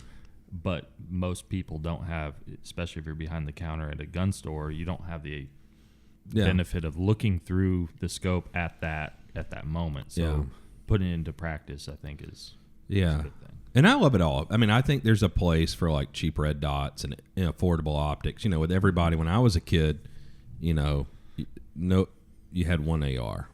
Now everybody's got 10 ARs or whatever. There's places for different levels of that. But if it's a gun you use a lot, or you're going to go on a nice hunt, like spend the money on the optic. Mm-hmm. Like even go with the lesser gun, better optic. I mean, it still holds true, I believe. What else? I see your shirt. Can I ask another question first? Oh, goddamn, yes. If you could not interrupt us. Yeah. Per my previous email, could you not interrupt? Per my previous joke. No, we were talking about optics, and then earlier we were talking about 22. What would you guys recommend for a reasonably affordable scope for like a precision 22? I've got a Bergara B14R rifle on its way. So like, is weight a factor, or? I mean, it's always something to consider, but weight's a big thing for me. I really like, Loophole does that ultralight, that 2-7, and that's a the Freedom line. Or they now do, I think now it's they called do the the Freedom. Yeah. But I would also look at if you want something. It depends on what you're doing with the 22. Yeah, what are you going to do with it? It depends. You shoot like, in your yard, it's one thing. You want to reach out 300 meters or something. NRL. Well, they got like a lot of 22 precision matches popping up around here. So maybe look at the Mark III line, which is kind of the affordable tactical scope. It has turrets. It's a 30 millimeter tube, I believe. Mm-hmm. Also, he'll want an ultrafine reticle, though. I don't know if they're doing that in the Mark III. I mean, I think you could probably get a TMR. I just use ultra fine and ultra light in very you should get close proximity. proximity. Ultra scope. Yeah, super ultra. But I run a Zeiss on my just a standard Zeiss 3-9 on my 22 that I like to reach out with. Yeah. And that just tends to work well for me. But the good part is you can go fairly. People will roast me for this on the internet, but you can go fairly inexpensive on your optic for a 22 because it doesn't have to hold up to as much of a beating. Back to the shirt. Sorry. No, I was just trying to decide if I was going to correct you guys on this whole optic talk. Well, let's hear it. What do you think? Let's hear it. No, I don't know. Well, it depends. In the yard, I like if I'm only. What do you have on yours? Depends on which one. What I'm doing. Your Bergara. So if it's, I have a Mark 6 3-18 with an H59 reticle. Yeah. Overkill. Well, no. If I could, I would. It is because, like, when you think of it, if it's in the yard and I just want to shoot a squirrel, like a red dot or the Loophole rimfire scope's great. But with a 22, like shooting to three, and this isn't exactly right, but shooting to like 300 meters with a 22 is like shooting to 1,000 with 308. Yeah. So I can use the reticle. So it's good training in that regard because like it's 22 super affected by wind, like all these great things. So shot correction, I can do it on my own because there's no recoil, so I can see impact correct quickly. So reticle plays a big part to me, and I like to, I don't know, most of the time when I'm shooting my 22, it's not like I'm, doing a spot and stalk and might have to shoot like offhand. Like I'm generally like prone or on my tripod and like waiting for a squirrel to hit the corn pile. Yeah. I know mid-quarantine, I was going crazy just sitting in the house, and there's a lot of really good 22s right now where you can reach out and shoot, and it's challenging. Like you were saying, 22 at 300 is the same as shooting kind of center fire at 1,000, and like Voodoo is doing a really good like precision. But you 22. need to be able to dial in, like you need like a 20 MOA mount, like you need because you're pointing at the top of trees trying to hit the target on the ground. Yeah, and you were talking about the H59 reticle on yours. Yeah. Sometimes those Christmas tree reticles are kind of effective, and as long as you can figure out where your holds are on that stuff, it's a lot of fun. Yeah. But that was my therapy through a lot of quarantine, was just going to the range first thing in the morning, and you didn't feel so bad about shooting 100 rounds of 22 long rifle, but you were getting the same challenge out of it, and it was the same amount of like breathing practice, 22 even at 100 meters is tough. Like people think, oh, you say whatever you want. Like I've killed a lot of animals at 100 yards with a 22. Go shoot some groups with a 22 at 100 yards. Like It's not easy. Mhm.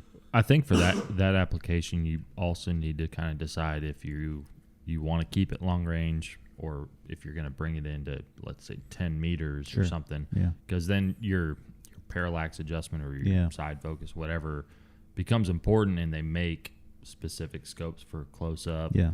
Whether they're air gun scopes Offset or Delta Point Pro. Yeah. that too. Yeah. Well, that too. Bushnell, and I don't know, they don't make great scopes. I don't know, but they have a They make okay. Some reasonable stuff. they've got a their stuff's 6 to not bad. 24 with a Christmas tree reticle of some sort and 10-yard parallax. Oh, nice. Yeah. For real? Yeah, for There you go. That $500 might be- bucks. That's probably a great It optic might for be that, it. honestly. Yeah. Brett knows. We both know folks. If you go I that think route. Bushnell makes some pretty good stuff. I mean, like, I've got one of the. Didn't they do a tactical scope a few years ago? That was like a 3 something to 21 or something. They did that 1 to. Oh no, it was Millet that did that 1 to 6 tactical donut, which same company basically, but Malay. I don't Millet, know. I don't yeah, know. but Bushnell Sounds did. fancy. They, what was that? I'm trying to think of what that series was called. I forget. The Hammer or something. Was that them? No, HMR. So Bushnell No, that was has Leopold. the Oh, that was. elite tactical. Tactical elite or Yeah. elite tactical. Yeah, It's like 10 years ago because I have Yeah. one of those with a Horus reticle and a 22 as well. Yeah, that's what I'm talking about. It's their Match Pro, they call it. I mean, but Yeah.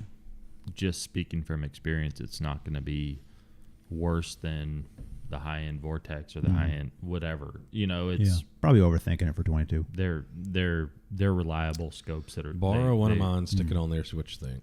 Yeah. All right, so back to this shirt. Take the Mark V there. Yeah. No, do not touch that, please.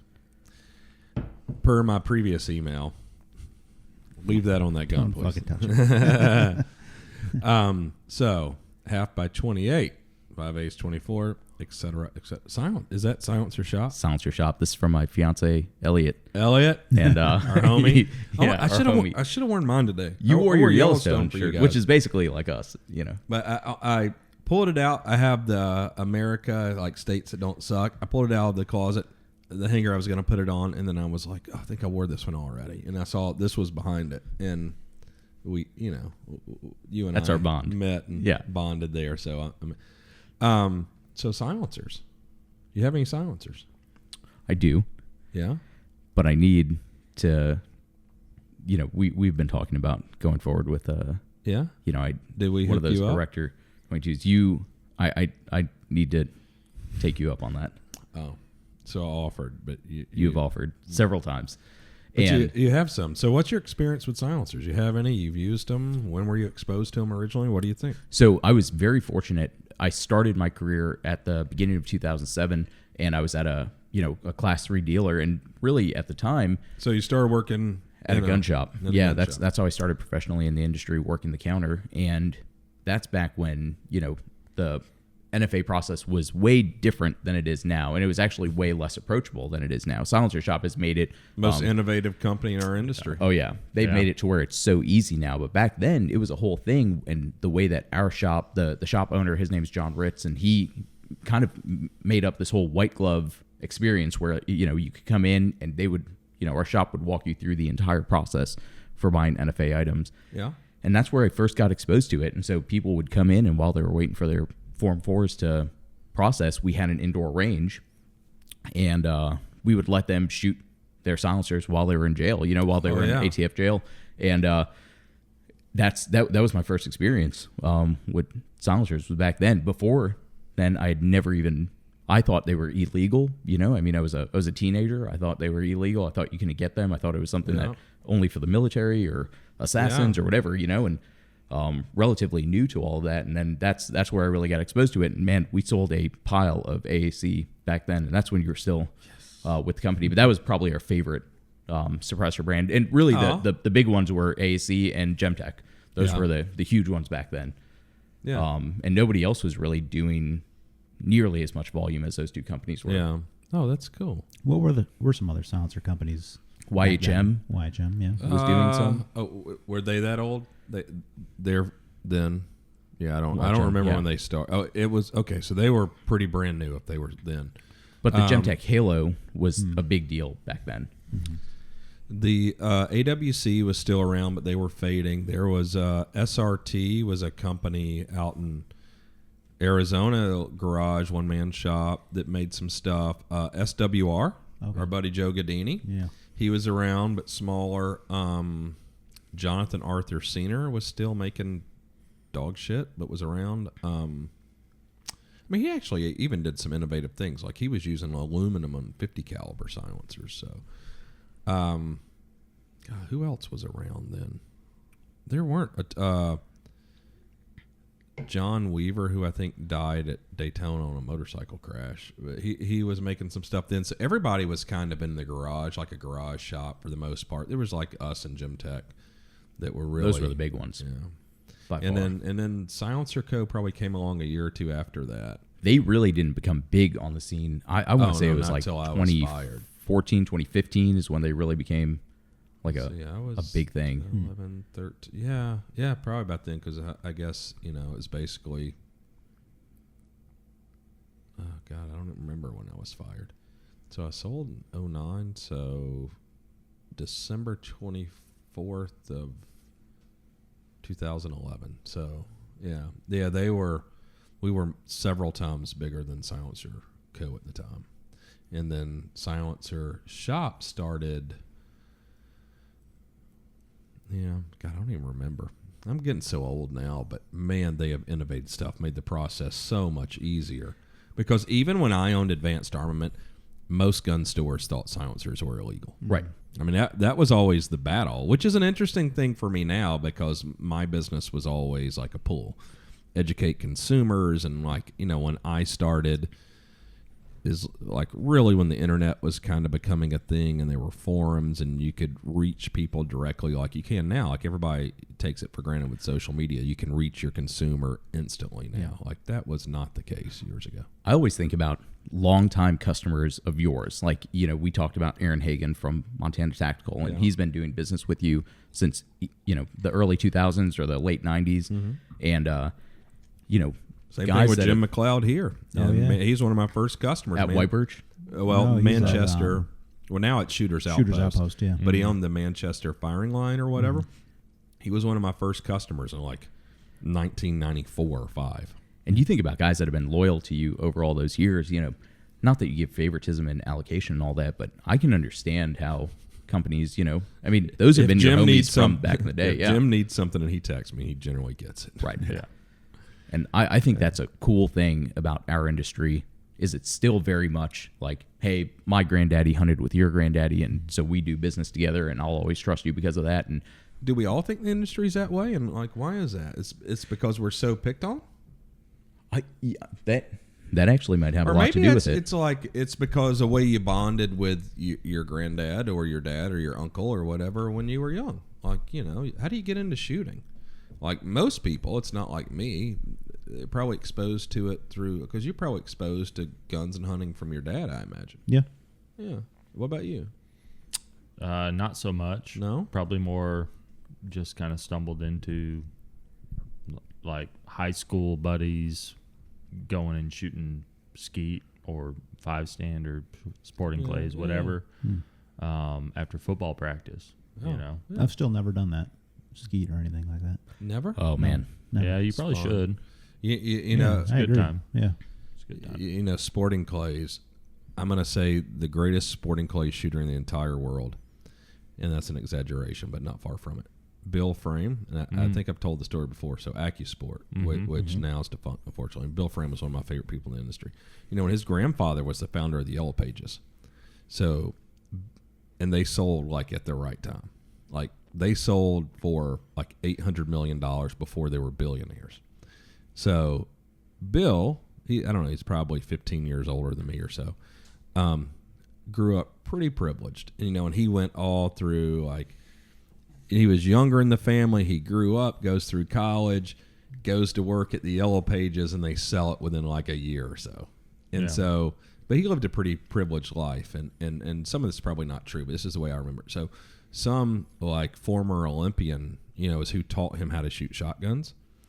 And my man was so cool. So he lives now, I think, and had a house that I've stayed at a couple times on Brays Island there, South Carolina. That's all they pretty much do.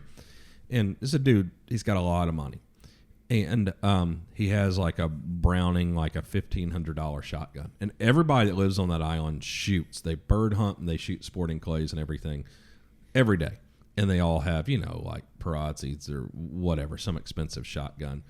And, you know, and even when we went, somebody like made a joke about it when we were like, went to shoot. And he like laughed and he's like, yeah, I tell him as soon as somebody here can beat me. And I never shot with him. I'll buy a more expensive gun. But like, why am I?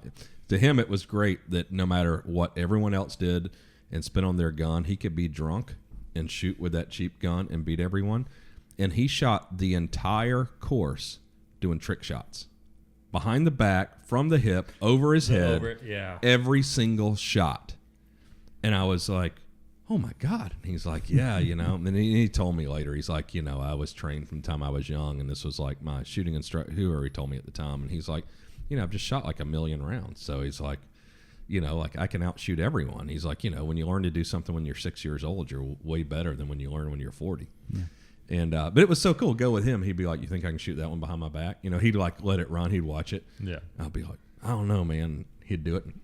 And shoot it behind it. I was like, good Lord, it'd take me like 8 shots. You didn't make it for the Sock F no sporting clays. Man. Do you normally do that? No, well, I've done it once or twice, but no. I mean, I tell you honestly, after I watched Bill Frame do that, and I was so like humbled and humiliated that like, I'm like, I don't ever want to shoot sporting clays again.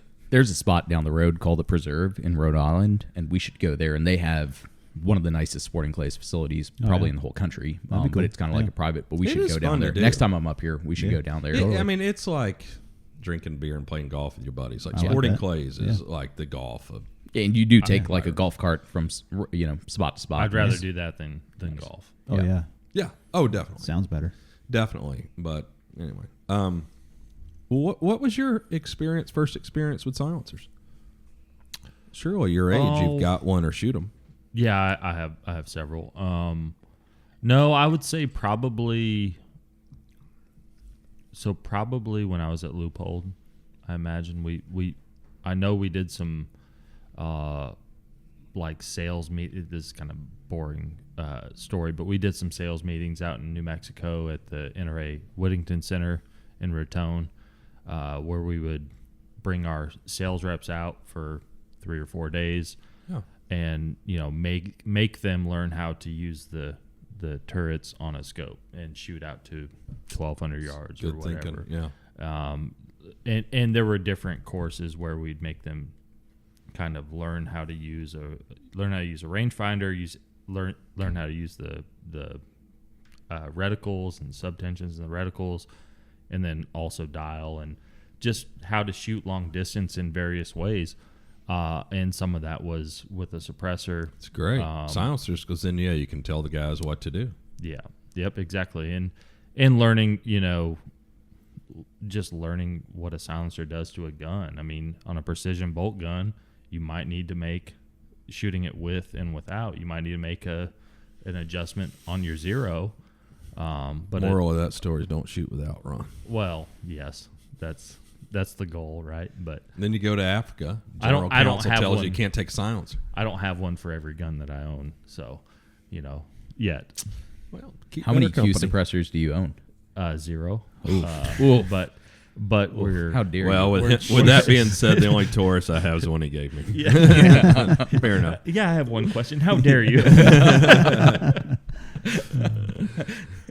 Speaking of that, I ordered a new turret for that. I got to put on there so I can shoot that far.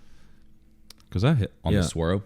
Yeah, I used that one day on a 308 when I was in Africa last month or earlier this month, and I shot out. I don't remember now. Like I said on the last one, I remembered, but maybe just over 400. But I just held I dope, but I never dialed because it's got like the shitty turret on it that you got to take the cap off. But it has subtensions and So I did that and I just memorized that. And, the new turret, you'll run it exposed. Yeah, I will, and and it's weird. You get so used to like high power, but you forget like with an 8 power, you can shoot like a reasonably sized animal 400 or 500 yards with Right. it. And I think my first time shooting, past 1,000 yards, let's say 1250, was with a 10 power scope. yeah, it's a poke. You can do it. You can. Well, you think. I mean, when not long. Well, I don't know. Probably until the war. Like, I mean, the Army and Marine snipers were using like fixed 10 power. Yeah. Like that's all they had. Like I don't actually know what was on the M40. I'm not sure. You don't know either because you weren't an embassy Wasn't a sniper. So, but yeah, I mean, and probably until we did the M2010, is that what it was called? The M24 upgrade. They probably still had a bunch of them. Probably still had fixed in power scopes on them, like MilDot. You can do it. It's not optimum. Yeah. But okay. So you're exposed to silencers, and then you got some. And then my time at Walther, where we're, we had threaded barrel guns, and we kind of learned the hard way. Like, hey, maybe you should test this with a variety of silencers. My Walther P99, the threaded barrel came with a red painted coil spring that you had to replace the spring in the gun if you used the B&T silencer with it. Yeah, and now you should probably use a different spring than that. I would say, like your spring should be green at this point. Well, mine was, but I mean, what you should really do. I mean, it's tough with like a Browning type action. You got a moving barrel. I mean, you really do. Like people take it for granted. Like a pistol silencer is more problematic. It's more delicate. You should really mate it with the gun. I mean, the timing is a real thing, and for us, especially with a lot of our products now, like we just released a 9mm silencer. I think they started shipping. And it's probably 20-25% lighter than almost everything else on the market. So the lighter we go with that, like it's a bigger deal. The bigger window we have opens a bigger window of reliability, functionality. Yeah, so it's good. So we still use a recoil booster, but the silencer's light. Like you're not going to mess a gun up. Then I was going to ask, at what weight do you have to? At what point do you not have to have a booster Depends on that on or the a piston? gun. A Glock, it's probably it depends on the length too. There's a lot of variability in ammo too. I mean, yeah. But the rule of thumb used to be for like an M9 about 6 ounces and about 4 ounces for a Glock. Gotcha. But it also depends on some length and back pressure and all sorts of other things. But you got to get really light to get reliable function from a booster. And I'll tell people, you think your gun's reliable, like point it straight down the ground and shoot. That to me is like the quick and dirty. That's not like the testing that we do, but when the engineers tell me like, oh, it's working great, blah, blah, blah, blah, blah, I wait for the gun to get dirty and I point in the ground and shoot it. Like that's the old man. That's wisdom. That's what you're going to do. One of you motherfuckers laugh about that? I didn't laugh shit. My man. Jay's is taking a nap over there. Speaking of that, Thomas was laughing. I got some stuff here. What was your first silencer that you purchased? Jesus. Talk about my previous email interrupted. Oh my gosh! Before you got into it. No, I just said it. Mr. Interrupter. So I currently have 3. I'm waiting on 2 more on Form 4s right now, but you have that many and you don't have a Q silencer. Yeah, you living in a cave? We need to talk, and we're talking now. You have offered, and I don't want to take you. Like I will purchase, and I'm happy to. You keep it up, you're gonna have to purchase. Right? But I don't know. Adam makes a decision. No, I have a Dead Air Sandman S, and and I have 2. Shout out to our buddy Mike Pappas. Yeah. Shout out Mike Pappas. So you got that on a Rossi? what do you got? Go Brazil. And then I also have two silencers by a company called Thermal Defense Solutions, which is a. Jeez, it sounds very fancy and important. They are cool, but it's a very niche, small company. What deal. is it? So it's a 100% 3D printed Inconel suppressor. Yeah. So I can show you a picture. The 5.56 can is smaller than the flashlight that's on the gun, and it's 4 ounces.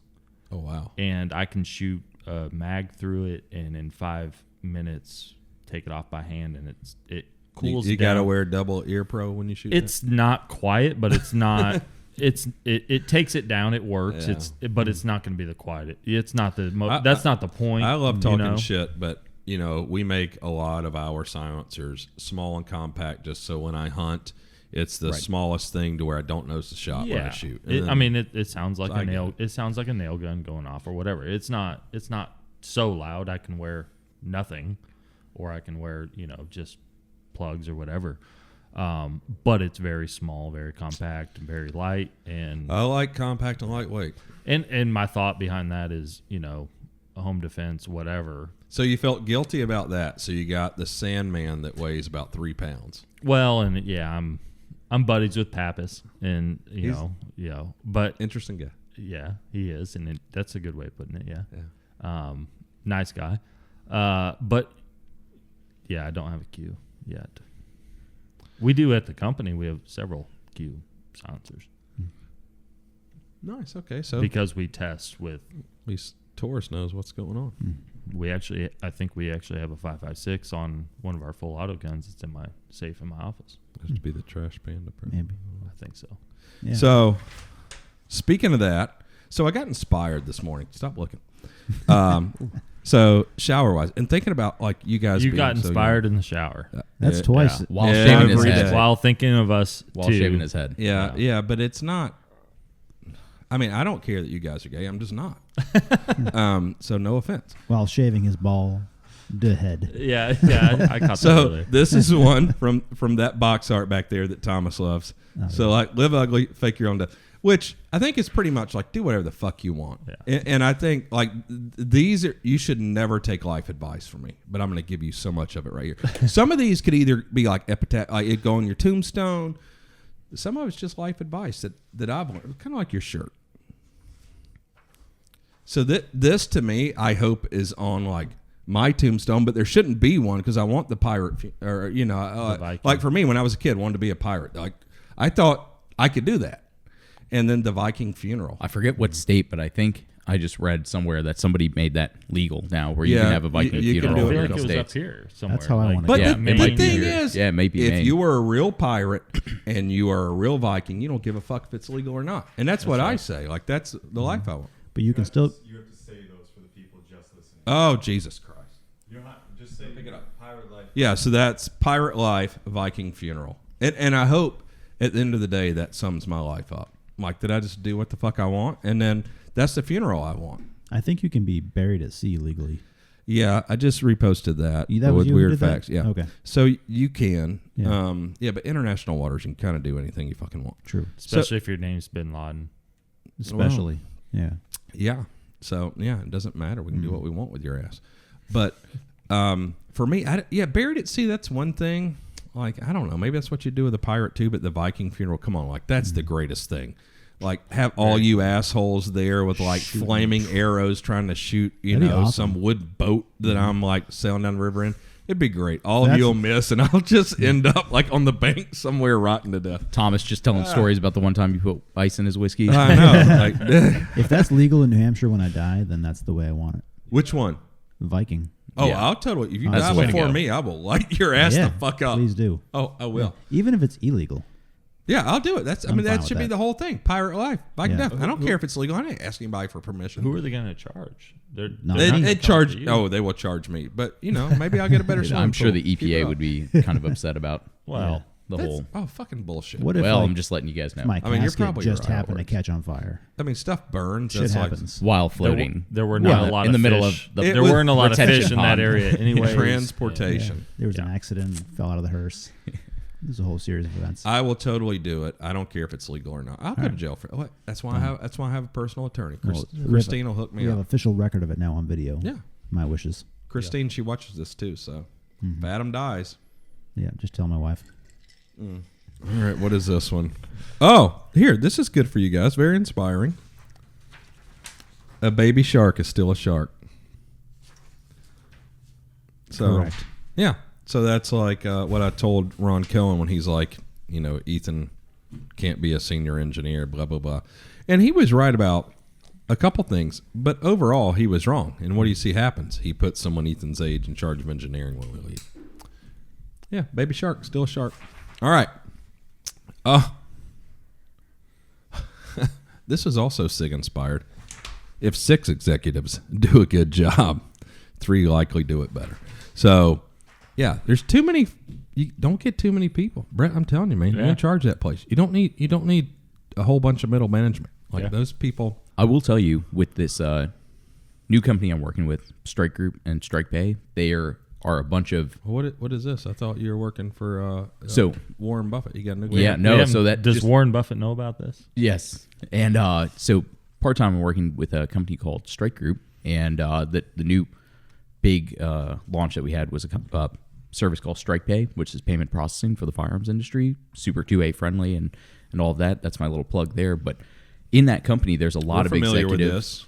There's a lot of executives that get around and gather around a table, and there are some cases, and I understand it's rare because I've seen too many chefs in the kitchen before, and that can be bad. But it's been interesting seeing that it's a good dynamic when everyone kind of goes in there, I think, with a pretty humble heart, and they're open to.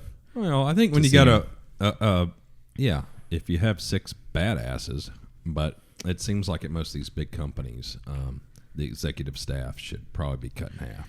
Do you think it has to do with people? We were talking earlier about whether or not people are passionate about the firearms industry, like truly passionate about it, like live it, eat it, breathe it.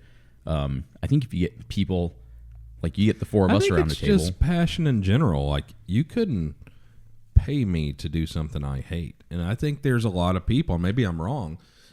That will do a lot of things for money, and it doesn't mean they're necessarily good at them. And then I think there's also when you get these big companies and you grow departments, and I see as our company's growing now, oh, we need this, and this is lacking in this department. And so what do? Like we have these discussions, Adam and I do, and it's like, oh, we get a project manager, we get this, and like sometimes it could be a young person who's inspired and willing to work hard, like Thomas over here, to where they're going to make it happen, and we don't need to tell them what to do. He likes his bourbon neat. So neat. Per his previous email, do not ever I know. put ice in his Do you whiskey. think that companies with a lot of too many executives, quote too many, do you think that when a company gets to a certain size, those executives don't necessarily have to be passionate about guns, call it? Like, I'm just playing devil's advocate. I mean, I think if it's not a pissing contest, like Right. if you just need like a board, like we have a very good board, Sure. and they don't interfere, and if we want something from them, they're going to give us their advice and leave it up to you to make the decision. Like nobody's telling you what to do. Right. Those are good, but I think when you get people in there that are like jockeying for position, everybody wants to stick their their wiener and everything. Like that gets bad. I think it's an ego thing. Sure. If you have a really great manager at the helm of a department or at the helm of the entire company, as long as they understand that the people below them, are smarter than them or better at their job in certain aspects, as long as they don't have an ego, I think it can be absolutely great. If they don't have any knowledge about guns, as long as they're a good manager or empower their employees. 'Cause, I think a square peg and a square hole is important. And I think in the context of Taurus, for example, our VP of operations is a very, focused, driven individual, and he's not a gun guy. He owns guns, he shoots, but he's not a what I would call an enthusiast or someone who's super into guns, but he knows how to make them and how to motivate the people making them and how to manage that side of it. Well, And I for think me, that's great because it's something that we're wrestling with. The company's growing a ton, and like we're over a year backward on everything. Yeah. And so it's like, well, what are we doing? Like, I don't need to do a podcast. I don't need to market. Don't need to do these things. So you do it because, okay, so we got to focus on production, and we need someone to focus on that. All they need to do is be able to run a shop to get things made. And we continue to do these other things and hope that we're going to get that accomplished. And we still need to sell product. But I think you're right. When it comes to operations, it's a different personality than marketing or creative, which, I think I generally am. Like I only want production because I want the world to have our guns, and I don't want to get DMs from people asking me how long it's going to take. Mm-hmm. Other than that, like I'm financially motivated like most people, but I don't think to the degree. And when I made, the comment I made a minute ago about get rid of half the executives, it's people that are there for that. Right. Like, I want people that really, and everybody will say, oh, I want to change the world. I love this. I love the firearms industry. but the people that are willing to sacrifice and put in work. And the people that aren't, it's like that's why you need a board. Like we have a good board for that. They're really smart guys with a lot of experience. We have a question, they'll give us their input, their experience, their opinions. But ultimately, it's up to Adam to like implement that stuff. But I do see, and it's interesting because Adam being with his background and being in the Marines, and he's a very structured and organized person, but he's also like pretty creative. So, I mean, it'll be interesting how we implement a lot of this over the next couple of years, but it's difficult. Like, what do you do? Do you get someone with tons of experience to come in, like, run operations, or do we just take what we've learned, deal with our board, get the input from them, from their experience of running really big companies and things, and for us, like, Taurus would be a big company, like that kind of production, the volume of guns that you guys do. Like, how do we do that? And then it's also, we got to balance it with our goals, which to me is like 20 years. I want to build a brand, quality. I don't want money now to cut corners to, I mean, because you want to make hay while the sun shines. But I don't want us to focus on just the now because of COVID or Biden and, make sacrifices that'll haunt us for years to come. I know the general manager at Vertx, his name's Denny, and when he had been in product development for the big portion of the company, Flying Cross and Fetchheimer, he was in the product development role for a long time. When he took over Vertx, he was not really a gun guy and had never really concealed carried, and he knew that was the DNA of the brand. And I saw him from when he took over to now, and back then he didn't really own too many guns, didn't carry a gun. Now he's one of the head guys at his church's security team, carries a gun every single day, like really got into it. Embraced it. Yeah. Super embraced it. Now it's like it's a genuine part of his life. Well, I would embrace it for the sake, if I accept a job, like I would embrace it in that regard. But for me, like I rarely carry a gun, and I do some, but it's just not the reason. Like I love guns, and I've been exposed to all these things, and I still just go back to my core, and I think I'm lucky that I found it. I was fascinated by silencers. I was fascinated by firearms. I think I'm smart enough to understand the mechanics of firearms, but, probably not of things that are more complicated. So I kind of found my niche. But I've never, like my passion, but I mean, it could be the same thing. Like my passion now is hunting, which I want to get to talking about with you guys in a minute. And so that's where a lot of my focus is now, but I try to stay true. Like my background is, I became fascinated by silencers. We pretty quickly get government military contracts, and I work with those groups for a very long time. And so I have that experience at, a pretty elite level with guys that actually did a lot of stuff and used product and shot and were engaged in firefights. So I have that. But then also on the practical side, and also commercially, we can't just have a company that's available when there's war. And so the commercial business was always important to me. And then I find hunting, and it's like, when I talked about 300 Blackout before, it's not a lot of difference between like shooting a 200-pound pig and a 200-pound dude. It's kind of the same thing. Mm-hmm. And so how do these products make sense commercially? And, all these things led me to hunting, which I love now. But, yeah, I mean, it's cool to see people get involved. But for me, if, my job, like I love products. So I could see being in charge of, decisions for product for Vertx. And if it is like concealed carry stuff and all, then, I mean, I would feel obligated to get involved in that.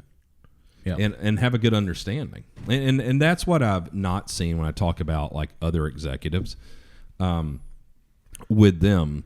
They come in, this is no different than, the hardware industry or some other industry. We're just going to do these things. I've got this formula that works for the masses. I think the big fear, or one of the big fears in our industry is, you remember, and not to pick on HK, but that HK blunder they had where they had the mags loaded with backwards. The round backwards. And Bud Feeney. And then talk about, Yeah.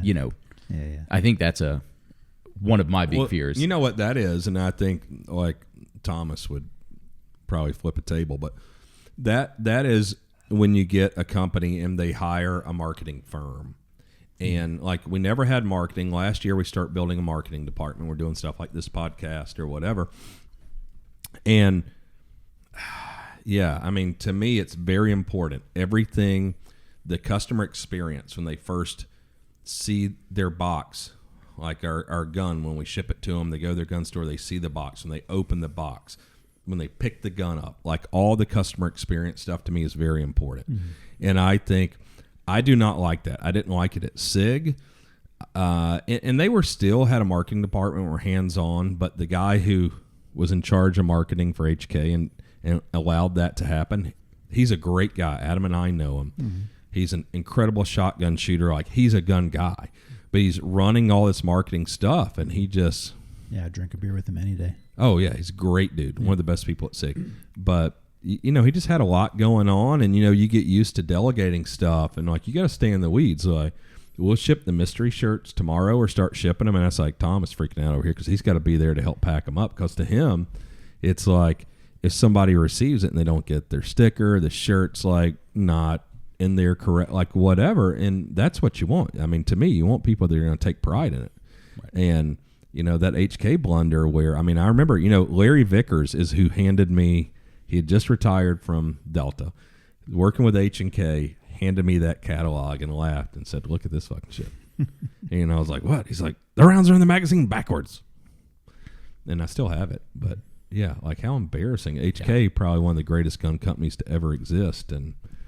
But, yeah, if you farm your shit out to somebody else that's not into it, that's what can happen. But also, if you are the head of the ship and you are employing these people and you are farming this out, like we have 2 agencies that work for us for our various brands. We have 3 different brands.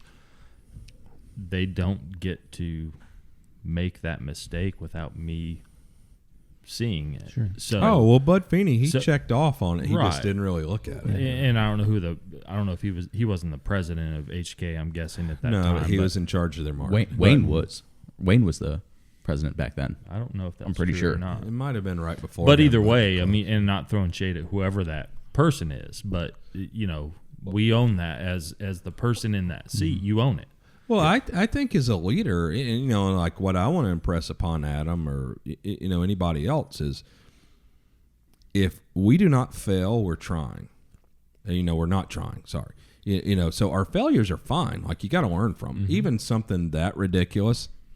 Like, I would be fine with that. If we had a catalog and the rounds are in there backwards, it's embarrassing, humiliating. But maybe you should do one. Just, you know. But I will laugh at. We could do it as like an HK spoof. That'd be fun. Yeah, Taurus could do it. We could. But I would laugh it off. But I guarantee you, we never do that again. And that's what I want for our company overall. Because if we don't fuck up, we're not trying hard. And if you make the same mistake again, like, you probably need to be replaced. But Ron, I think if it was on every page, and like even on like the revolver side, you know. I think it'd be okay. I think people would get it. At some point, they would understand that it's not. I mean, you could just do the entire layout like that catalog, make it look just like it, but with the new Taurus gun with the rounds backwards. I think it'd be better on the revolver side. You know, you got the cylinder open and the hollow point facing it. Oh, it would be great. Yeah, I mean, Tommy and his team are making sell sheets for all of our products and stuff, and they come across my desk, and I nitpick them and stuff, and I look for all the errors. Well, you know, some shit just slips past you. But at the end of the day, but even there's some wording that even you would shy away from, or just being a gun guy or being into it, you just want to make sure that you are portraying your brand in the best light. With the marketing, I actually don't want anyone that's like Thomas doesn't know anything about guns. He's learning now, and to me, that's an advantage. Because, like, if you're a gun guy, and there's certain parts of our company, I think that fits well, and I reserve the right to change my mind. So I must go ahead and say that before you say something wrong.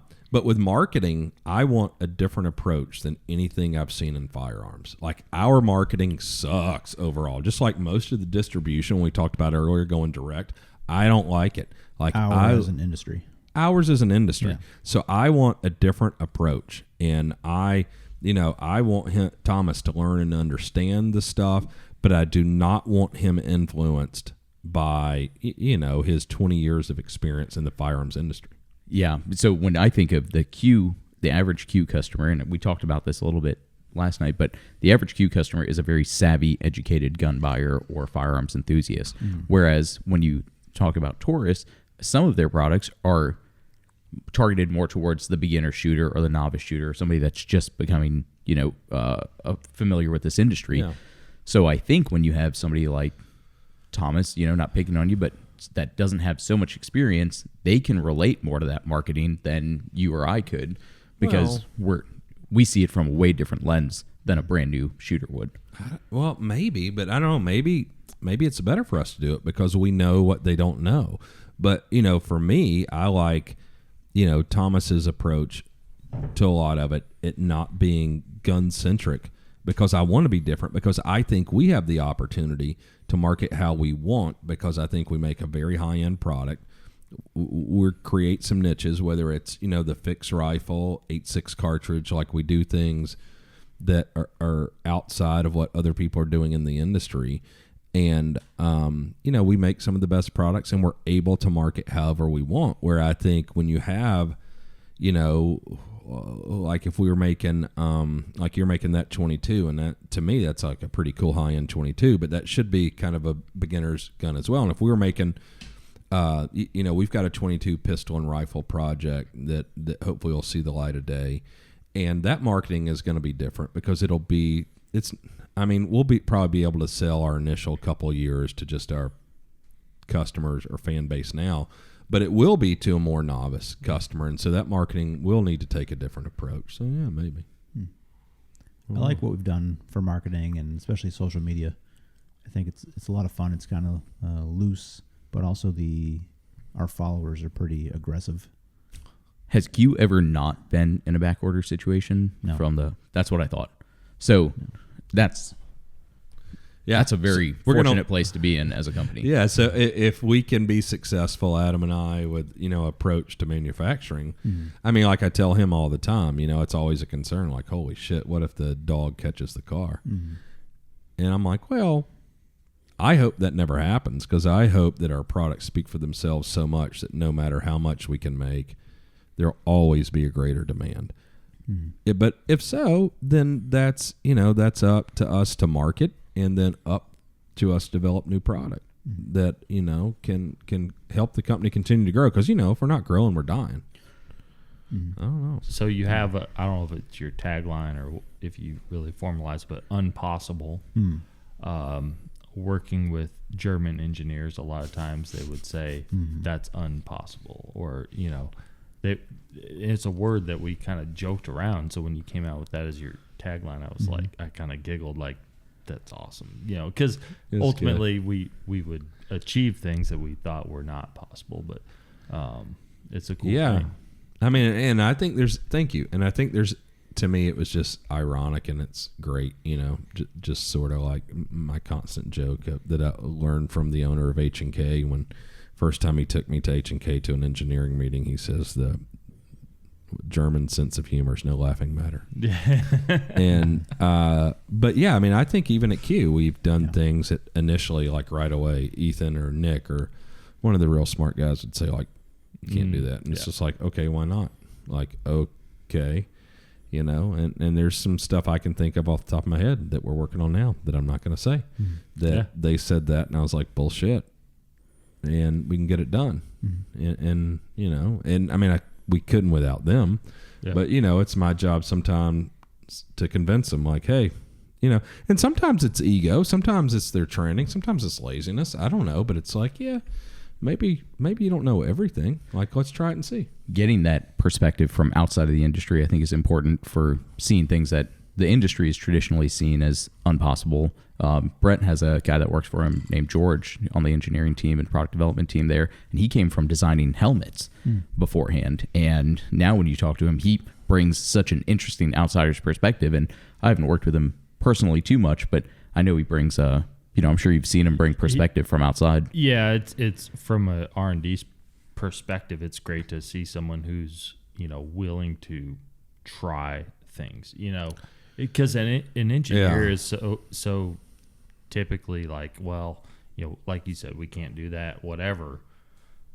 but we can always try to do it. And if it doesn't work or whatever, so it's been refreshing to see that within that department, Yeah, I think generally when they tell me that, they're right, but it's not always. But they get lazy. So to me, I always want to take them to task. It's that's why there's no innovation in polymer pistols. Right. I mean, there's really not much else to do if we keep trying the same shit. Well, yeah, maybe the thing is that it's not a polymer pistol. Like, I don't know what the next thing is, but we did that. We did that at Walther. We made a striker-fired steel frame gun, and that for Walther was extremely successful and still is. It's interesting is probably like right now while we're here, Ethan's probably welding up our first pre-production stainless steel silencers. And they were going to be the same weight as the titanium. So, for instance, the Trash Panda titanium silencer weighs, I don't remember, call it 11.5 ounces.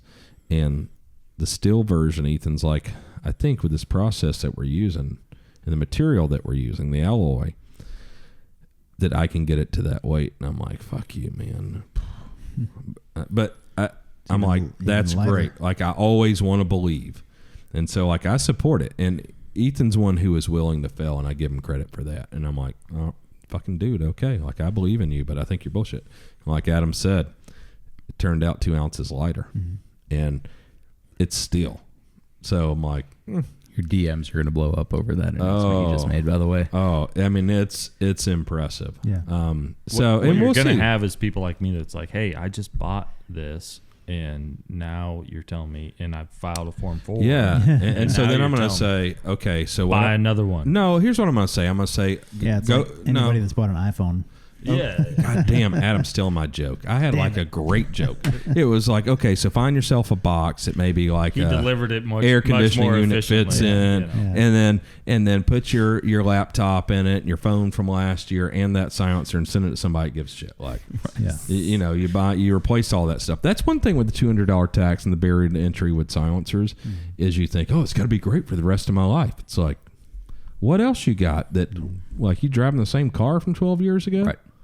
Even think about that old Remington 700. Like, that's one thing that I don't think anybody, let's say anybody in the world doesn't understand.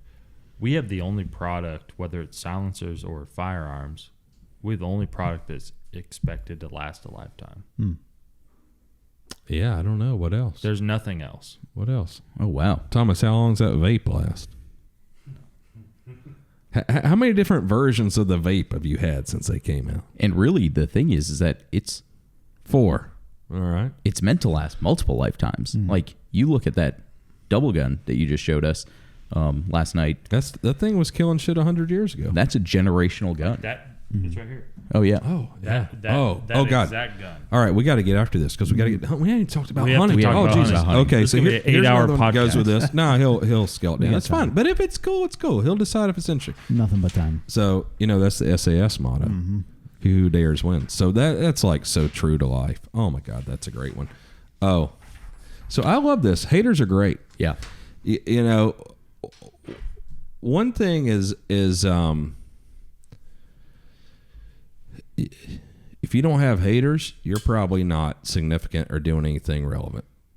That's first of all. Yeah, they feed the fire. I think it goes back to what you were saying where, if you're not failing, then you're not trying hard enough. Like, if you don't have haters, then you're not making a big enough splash for people to even notice you. Yeah, and there's different types of haters too. There's just trolls, right? Yeah. But then there's also the skeptics with new technology, like, oh, that could never work. Oh, 8.6 is the big Yeah, one. 100%. Like fast twist. Well, it's not how you measure muzzle energy. First of all, how often you shoot something at the muzzle, so shut the fuck up. Like, kinetic energy is what we really want. Energy on target. So you're saying only linear velocity is important in your science. Like in your world, rotational velocity, that's no energy. Well, in a hunting context, you don't want a pencil poked through the animal.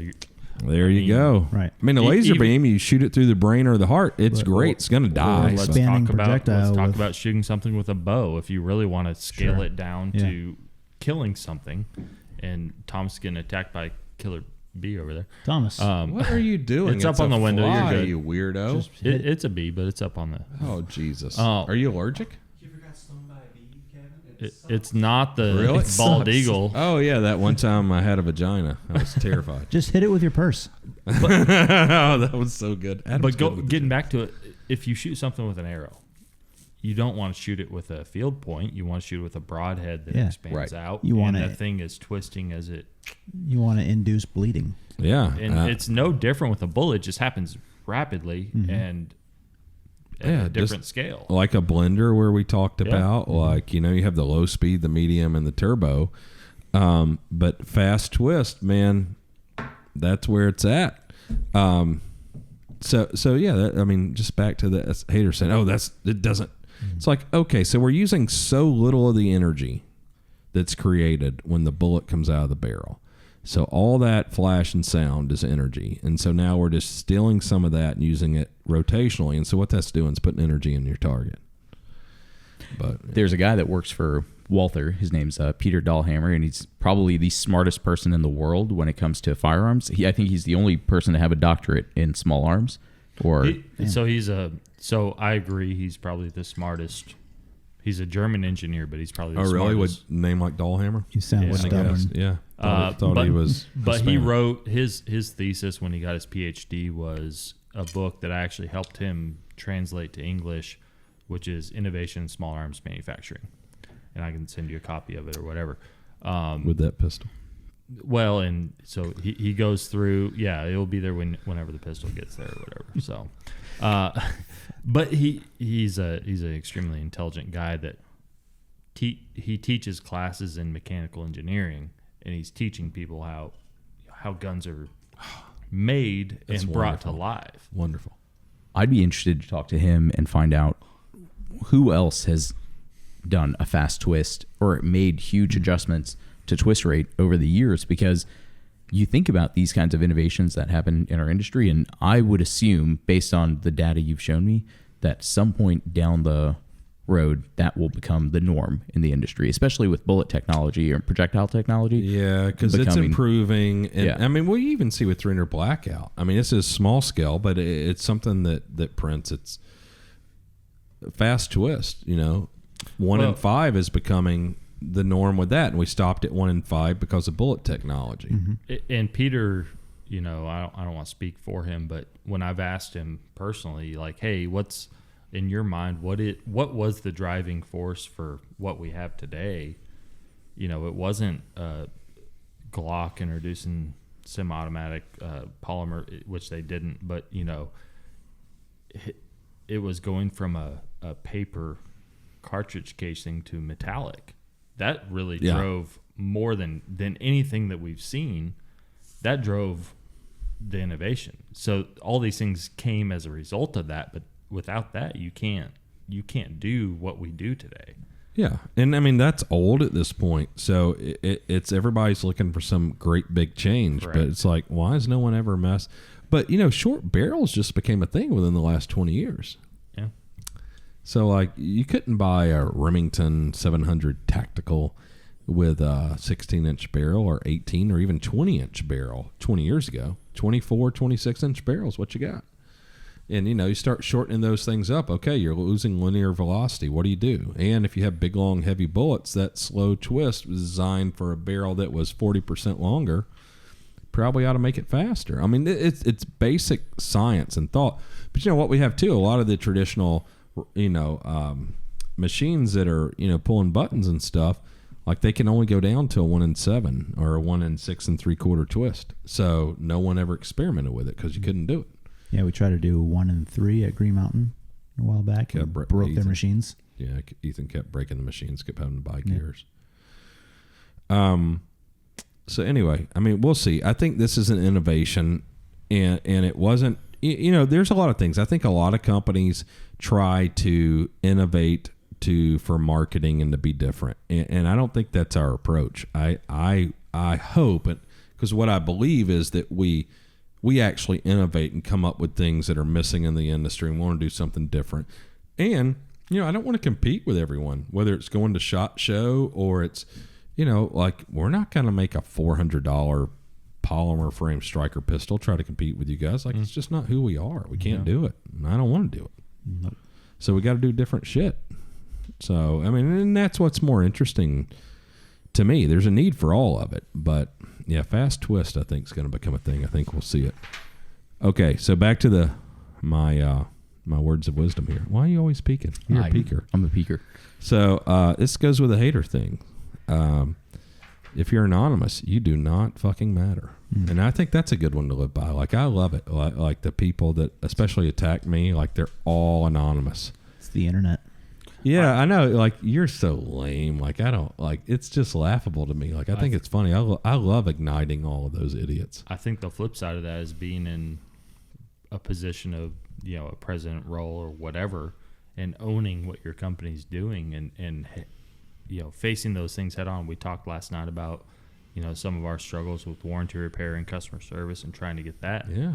Like, I own it. Whether I was the driving force of why it got bad or not, I'm in this position today, and I own it. And every single letter that comes in or phone call or whatever, I head that up personally and take care of it. That's incredible. And so it's the flip side of being anonymous, right? But making sure that people know we're serious. Yeah. Well, when you have customers who purchase your product and they have a problem, they say, like, that's a real thing. Yeah. You know, like, people now, it's just so easy to go online and be anonymous about stuff, and it's like so funny. But taking that approach, because to me, like, I hate seeing us get a single RMA, a single gun, single silencer, single product back. But like, when you start producing volumes of stuff, it's going to happen. Well, and I'll say this. So we started tracking guns that came back within the first year of manufacture. So we shipped the gun on what day? Yeah. You know, May 24th of this year. Guns that come back for repair within the next 12 months.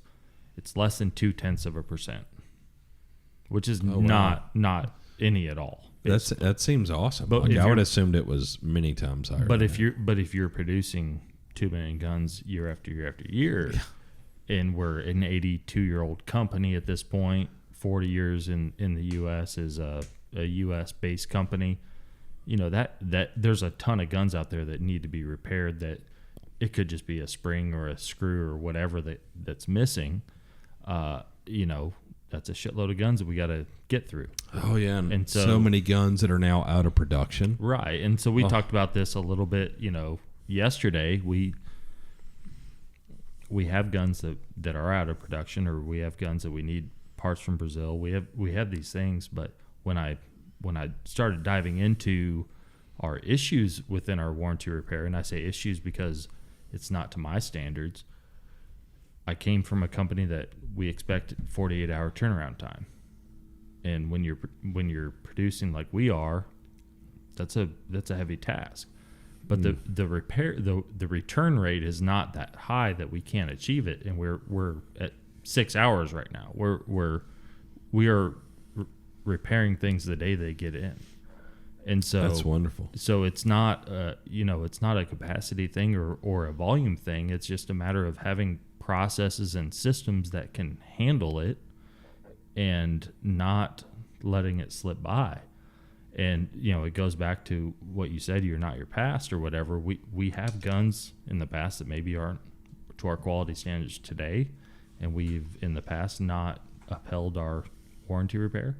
But we've done things to build this up, and, you know, we want to produce a quality product, but we also want to stand behind it. That's awesome. Well, now it's probably more important than ever, especially, I mean, the internet's nothing new, but in the scale of the time of Taurus, it's relatively new. And but you know, it's with every company. Like, you just can't get away with stuff you could get away with in the past. Where, you know, what are you gonna do? Send a letter to the newspaper editor? Like, I don't know. Like, you can put everybody on blast now, and even anonymously, like a little twat.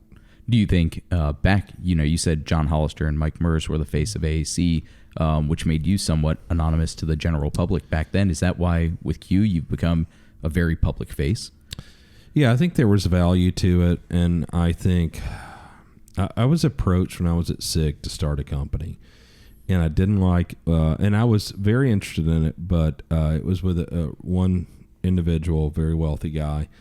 But when it came down to it, he wanted control, and I just wasn't okay with that. Like, it was a lot of money, and it had been cool, but I'm not being walked out the front door again. And I think when I wanted to start my own, I entertained taking on investment initially, but me having control, and then it just didn't work out. Like, I wasn't happy with the valuation, but I thought like I added value. And then I don't know, maybe it's some insecurity of being fired from my old company, where I want to be integral in the face of the company to where it is, like you got to think hard before you walk me out the door. Because like right now I control, the majority shares of the company, and I'm on the board. So, I mean, Adam runs the company and daily operations. I'm the chairman of the board. But even the board, I don't make all the decisions, but I can't be thrown out. How does someone get on your board? Well, that's a good question. So I am on the board. I appoint a board member, and then there is one other shareholder that gets a board seat, and it can either be him or he can appoint someone. And then beyond that, it takes approval of both of us to appoint additional members. So that's pretty much it. I don't know. Like, things that I thought and felt 5 years ago, 10 years ago were for reasons in the past. And we've already created a past, everyone at Q and Adam and I have created 5 years now. And I feel differently than I did then. And 5 years now, I'll feel differently than I did.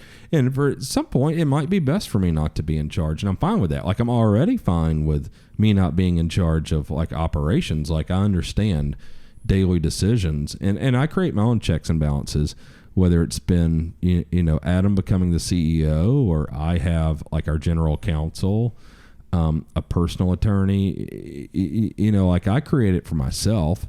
I want what's best for the company. And one day it might be that it's best for the company that I'm not there. And I'm fine with that when that day comes, because I love what I do, and I wouldn't trade my life with probably anyone I've ever known. But I've made tons of mistakes, and at some point, it's just like we talked about hunting, which I want to get to real quick. My life will change and my priorities, and I want what's best for the company. And someday it's probably going to be me not being involved or making the decisions that I make now with even marketing or products. And that's okay. Like, I'm getting older, like I'm detached from things, and there's nothing that can show you that more than having, you three young bastards here that are in charge of shit, or having teenage kids. Like, I see that I'm getting older. Like, I don't think I'm irrelevant. I think I've got a lot of experience, wisdom in our industry, and I'm still learning every day, but someday I won't, and it's fine. Like, I hope this is not the final chapter of my life. Like, I want to go on and be like Colonel Corbett or whatever, like I'd love to live out the rest of my life, like hunting in Africa or doing something and writing freaking stories about that. And then be like for right now, like my dream would be like living my pirate life would be that I get to be some, I don't know, great hunter somewhere. And then it's like, oh, he also did gun stuff, like it's probably like an entrepreneurial spirit. Like, I always want the next thing to be the greatest thing. Right. And, at some point that's no longer the case, and it's just the way it is. Here, this is a great segue into this other thing I wrote this morning. See, did I misspell anything? There's always room for the best and improvement. And, I think with our company, it's like we make the best stuff, there's always room. And then don't get too cocky, we can always improve stuff. With that being said, which pisses Adam off, it's like, okay, so some things need to be frozen and we need to just go into production because it's nice to print that money. You can engineer forever. Mm-hmm. And I get it. Yeah. You're speaking Adam's language. Oh, my God. There's a time where you have to kind of, there are milestones and deadlines. Yeah. And good enough is a real thing. You have to push, and it does have to be good enough, right? So if you are walking something through, I spilled beer on your Yeah, it Swarovski scope. probably is not the first time. I can assure you. There are times throughout a product's life cycle where you're developing it, and you just have to say, "This is ready." Let's go. I think it's always a balance. Like, and it's probably not you guys, but I know, I mean, not just us, but the whole world's witnessed it at SIG, where it's like, I swear I hate these artificial fucking deadlines, SHOT Show or whatever. Right. This product has to launch. I think it's like, well, that's an important point. It has to launch if we're not going to get them back when we ship them. It's ready. Yeah, let's not, like, if we're not going to have recalls, we're going to have happy customers, then it's ready. But there is also, probably to what you're saying and Adam would say is, put a light under the engineers' asses and let's get things done. I think if you artificially constrain your engineers or your team with, hey, SHOT Show, let's do this, you're going to fall into the trap that I think all of us have at some point in our careers, whether it's whatever brand. I can speak for Taurus in the sense of the Spectrum pistol, which is, say what you want about it, had some good ideas and features behind it. They launched it at SHOT Show, whatever year that was, and I know for a fact that they were still testing prototypes 2 weeks before SHOT Show. Yeah. So they were at least a year out. I mean, that's not Taurus. That's everyone. It's everyone, but that's an experience that I can speak to as a company. It depends what you are trying to accomplish at SHOT Show. A lot of people don't want to take prototypes to SHOT Show. A lot of people do, but they pretend that they're not prototypes. I want the product shipping 2 weeks before we make it public. Sure.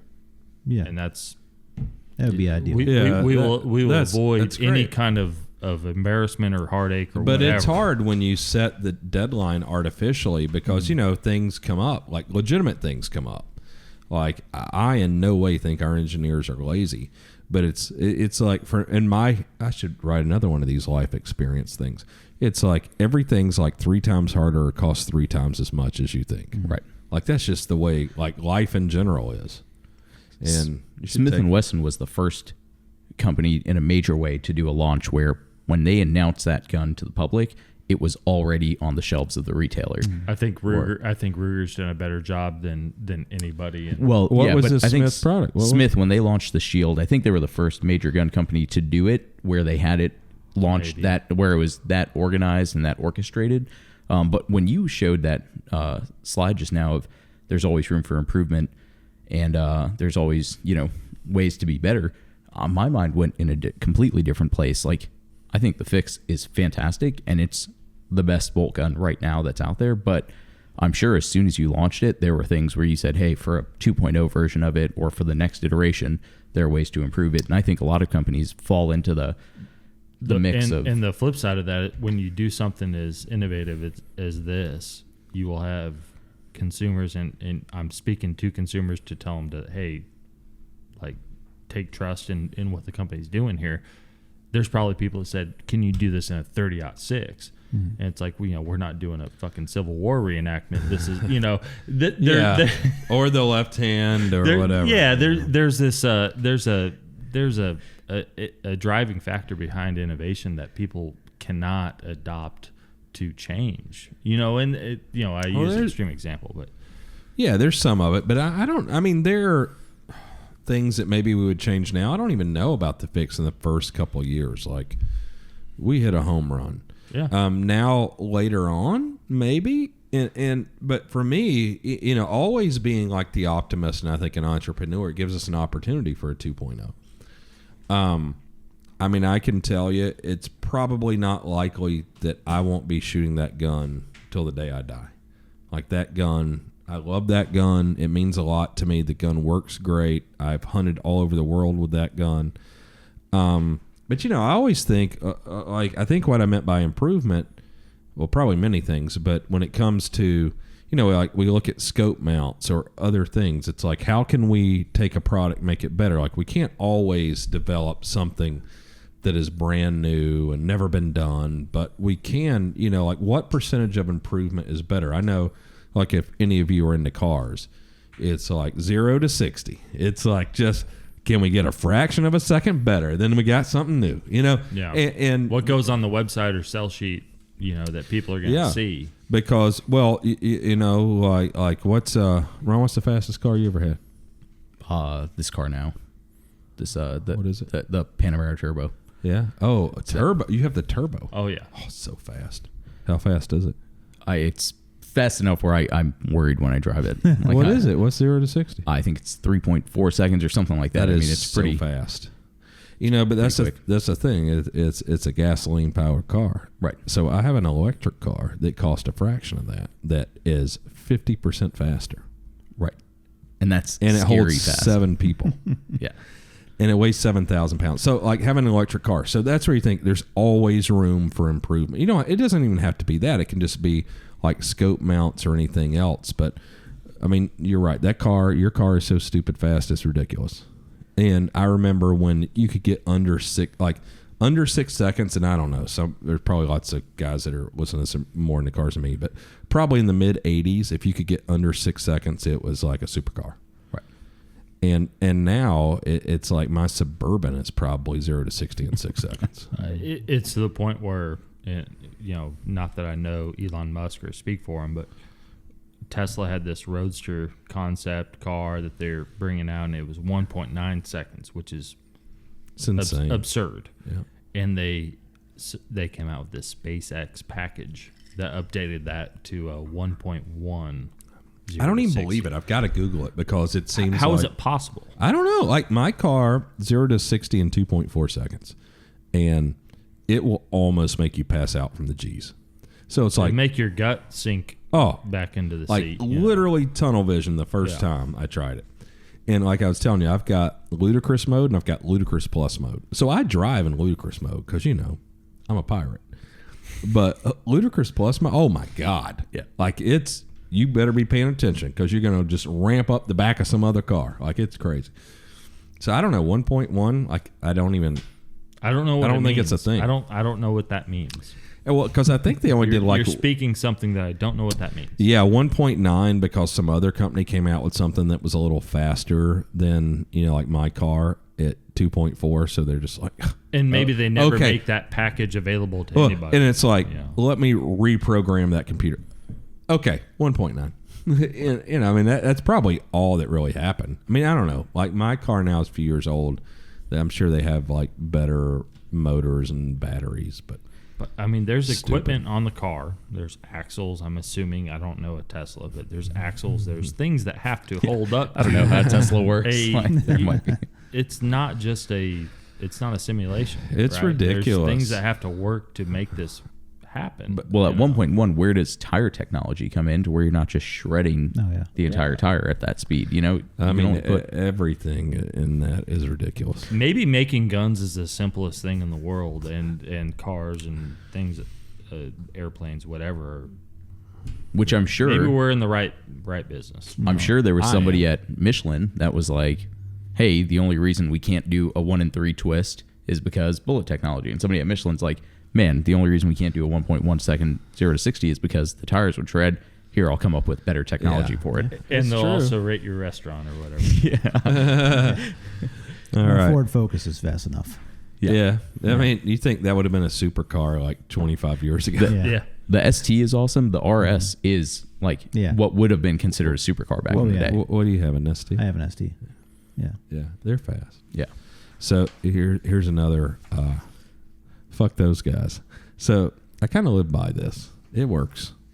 I mean, I would say everybody should kind of take that. Oh, and this was something that You wanna like go into details on that one. fuck those guys. Yeah. I think it's self-explanatory. It fits where it fits.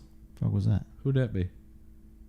I don't know. Fuck those guys. For that, my buddy Chase, he's got this whole thing where he's just like F off, you know, and he's if you're not worth the time, then he just says F off and then you're done. Centrifuge, Chase, or different No, Chase? Chase Myers. Yeah, I mean, I just think like fuck those guys. Like, I don't know. Like, I'm doing my own thing, gonna live my life. Like, I don't know. It's probably some with the haters of that anonymous stuff, but like whatever anybody else is doing. So tombstone wise, I lived my way. Like, I kind of think, I hope that's the way that it ends up. Yeah, just not doing things because other people think I should. So I don't know. That's like all that advice. Yeah. About being older and having all this wisdom beyond you guys. And with all that said, you should not listen to anything I ever say. So how about this double gun? Oh, yeah. Grab it. So let's talk about hunting a little bit. So you two also enjoy the hunting. So what do you think about that? So we try to do an international trip every year. There's 4 of us that go. So fancy. Again. Myself, Brett, and then the 2 Jonathans. Not so fancy in the sense of, we want to go pay a lot of money. We've been smart about it, but I think that we've done really well traveling the world hunting together. And it's how'd you guys meet, on a couple's site or what? Brett and I met at a Howl at the Moon piano bar at the NRA show in Houston in 2013. Okay, so I was correct. And, yeah. This before Grindr came out, but yeah. Oh God, dang it! It's a heavy gun. But yeah, we've to me, hunting is so much more than just like the actual harvesting of the animal. It's the whole adventure. It's that camaraderie that you get. The adventure, man. Like those guys are, the 4 of us that go on this trip every year. They're my brothers. Like we've gone and experienced everything together, and we've seen some terrible things together, and we've seen some of the most beautiful things in the world together, and that's more to it. There's so much more to it than the actual hunt. No, I mean it is. I mean, and I try to convey it, and I tried to in a previous podcast where I just got back from Africa. One of the greatest trips I've ever had, and like I've killed lots of animals, but this and I like killing stuff, and I'm unapologetic about it. But this trip itself, it was the group of guys, the guys we were hunting with, which you guys are going to go on a hunt with Crusaders. Yeah, in September. Which Yeah, we received word this morning, and I haven't told you that, but we're booked in early September. So great. I just found out about that You did? right now as we He's talking are about it earlier. speaking.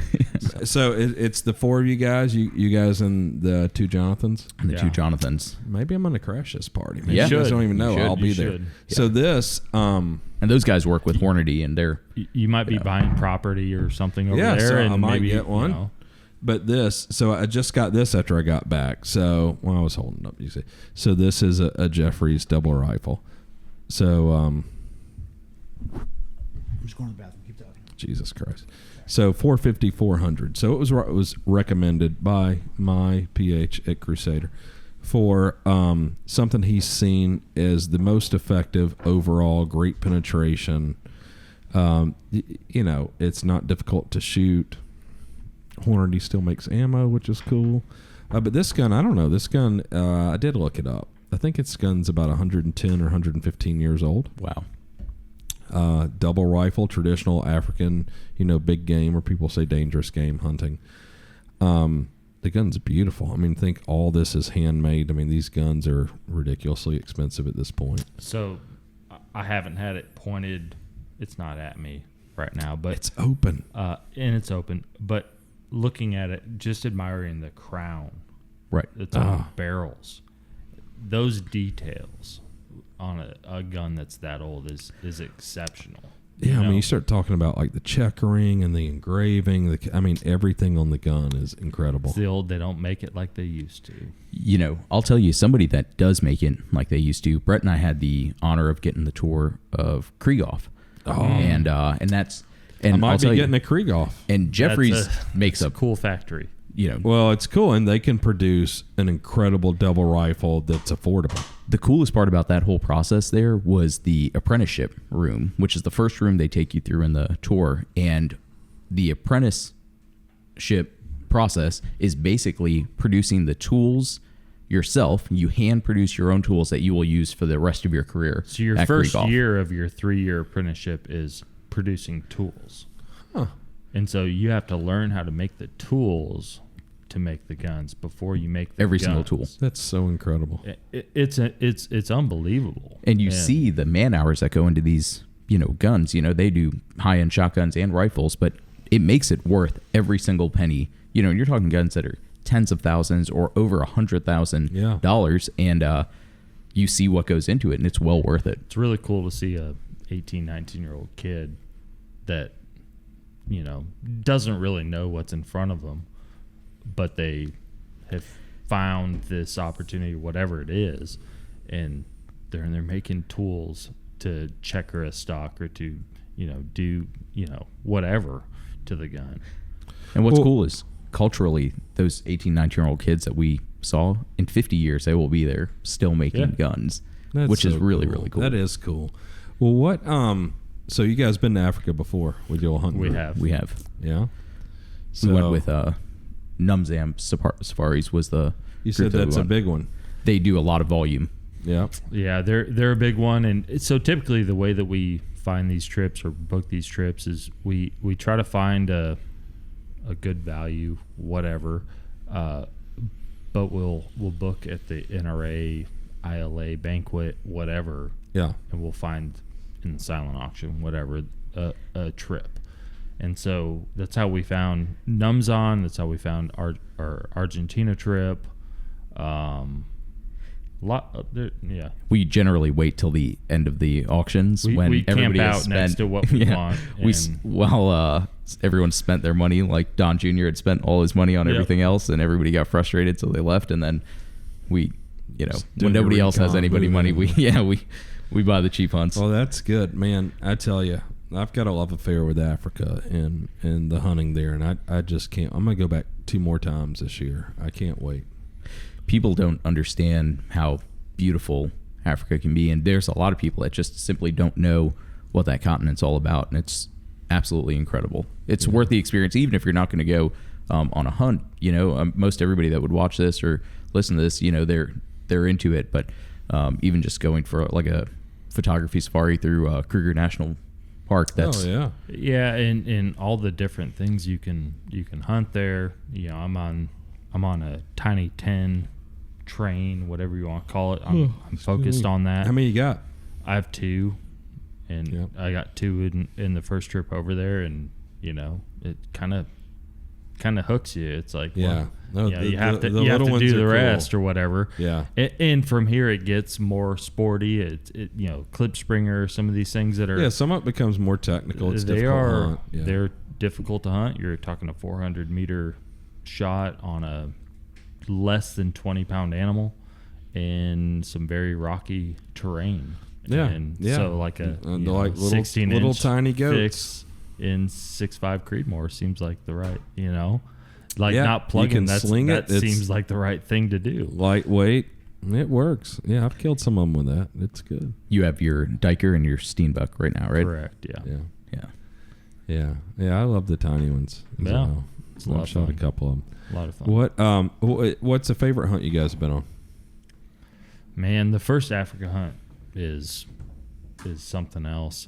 I've spent a lot of time personally hunting in Germany, and so roe deer in Germany for me is a good time. It's a different hunt. It's a cultural thing that probably most people that visit Germany don't experience. But Africa was probably it. I'm a social person, which you guys know, and I love being around people and talking to people. So when we were in any sort of hunt where you get a chance to, drink a couple beers responsibly with your buddies and sit around and talk and still shoot, so whether it's prairie dogs or in Argentina, getting a chance to sit there and shoot doves, shoulder to shoulder with Bret, that was a lot of fun as well. So you always drink responsibly? Is that what you're saying, Mr. PC? When handling firearms, yes.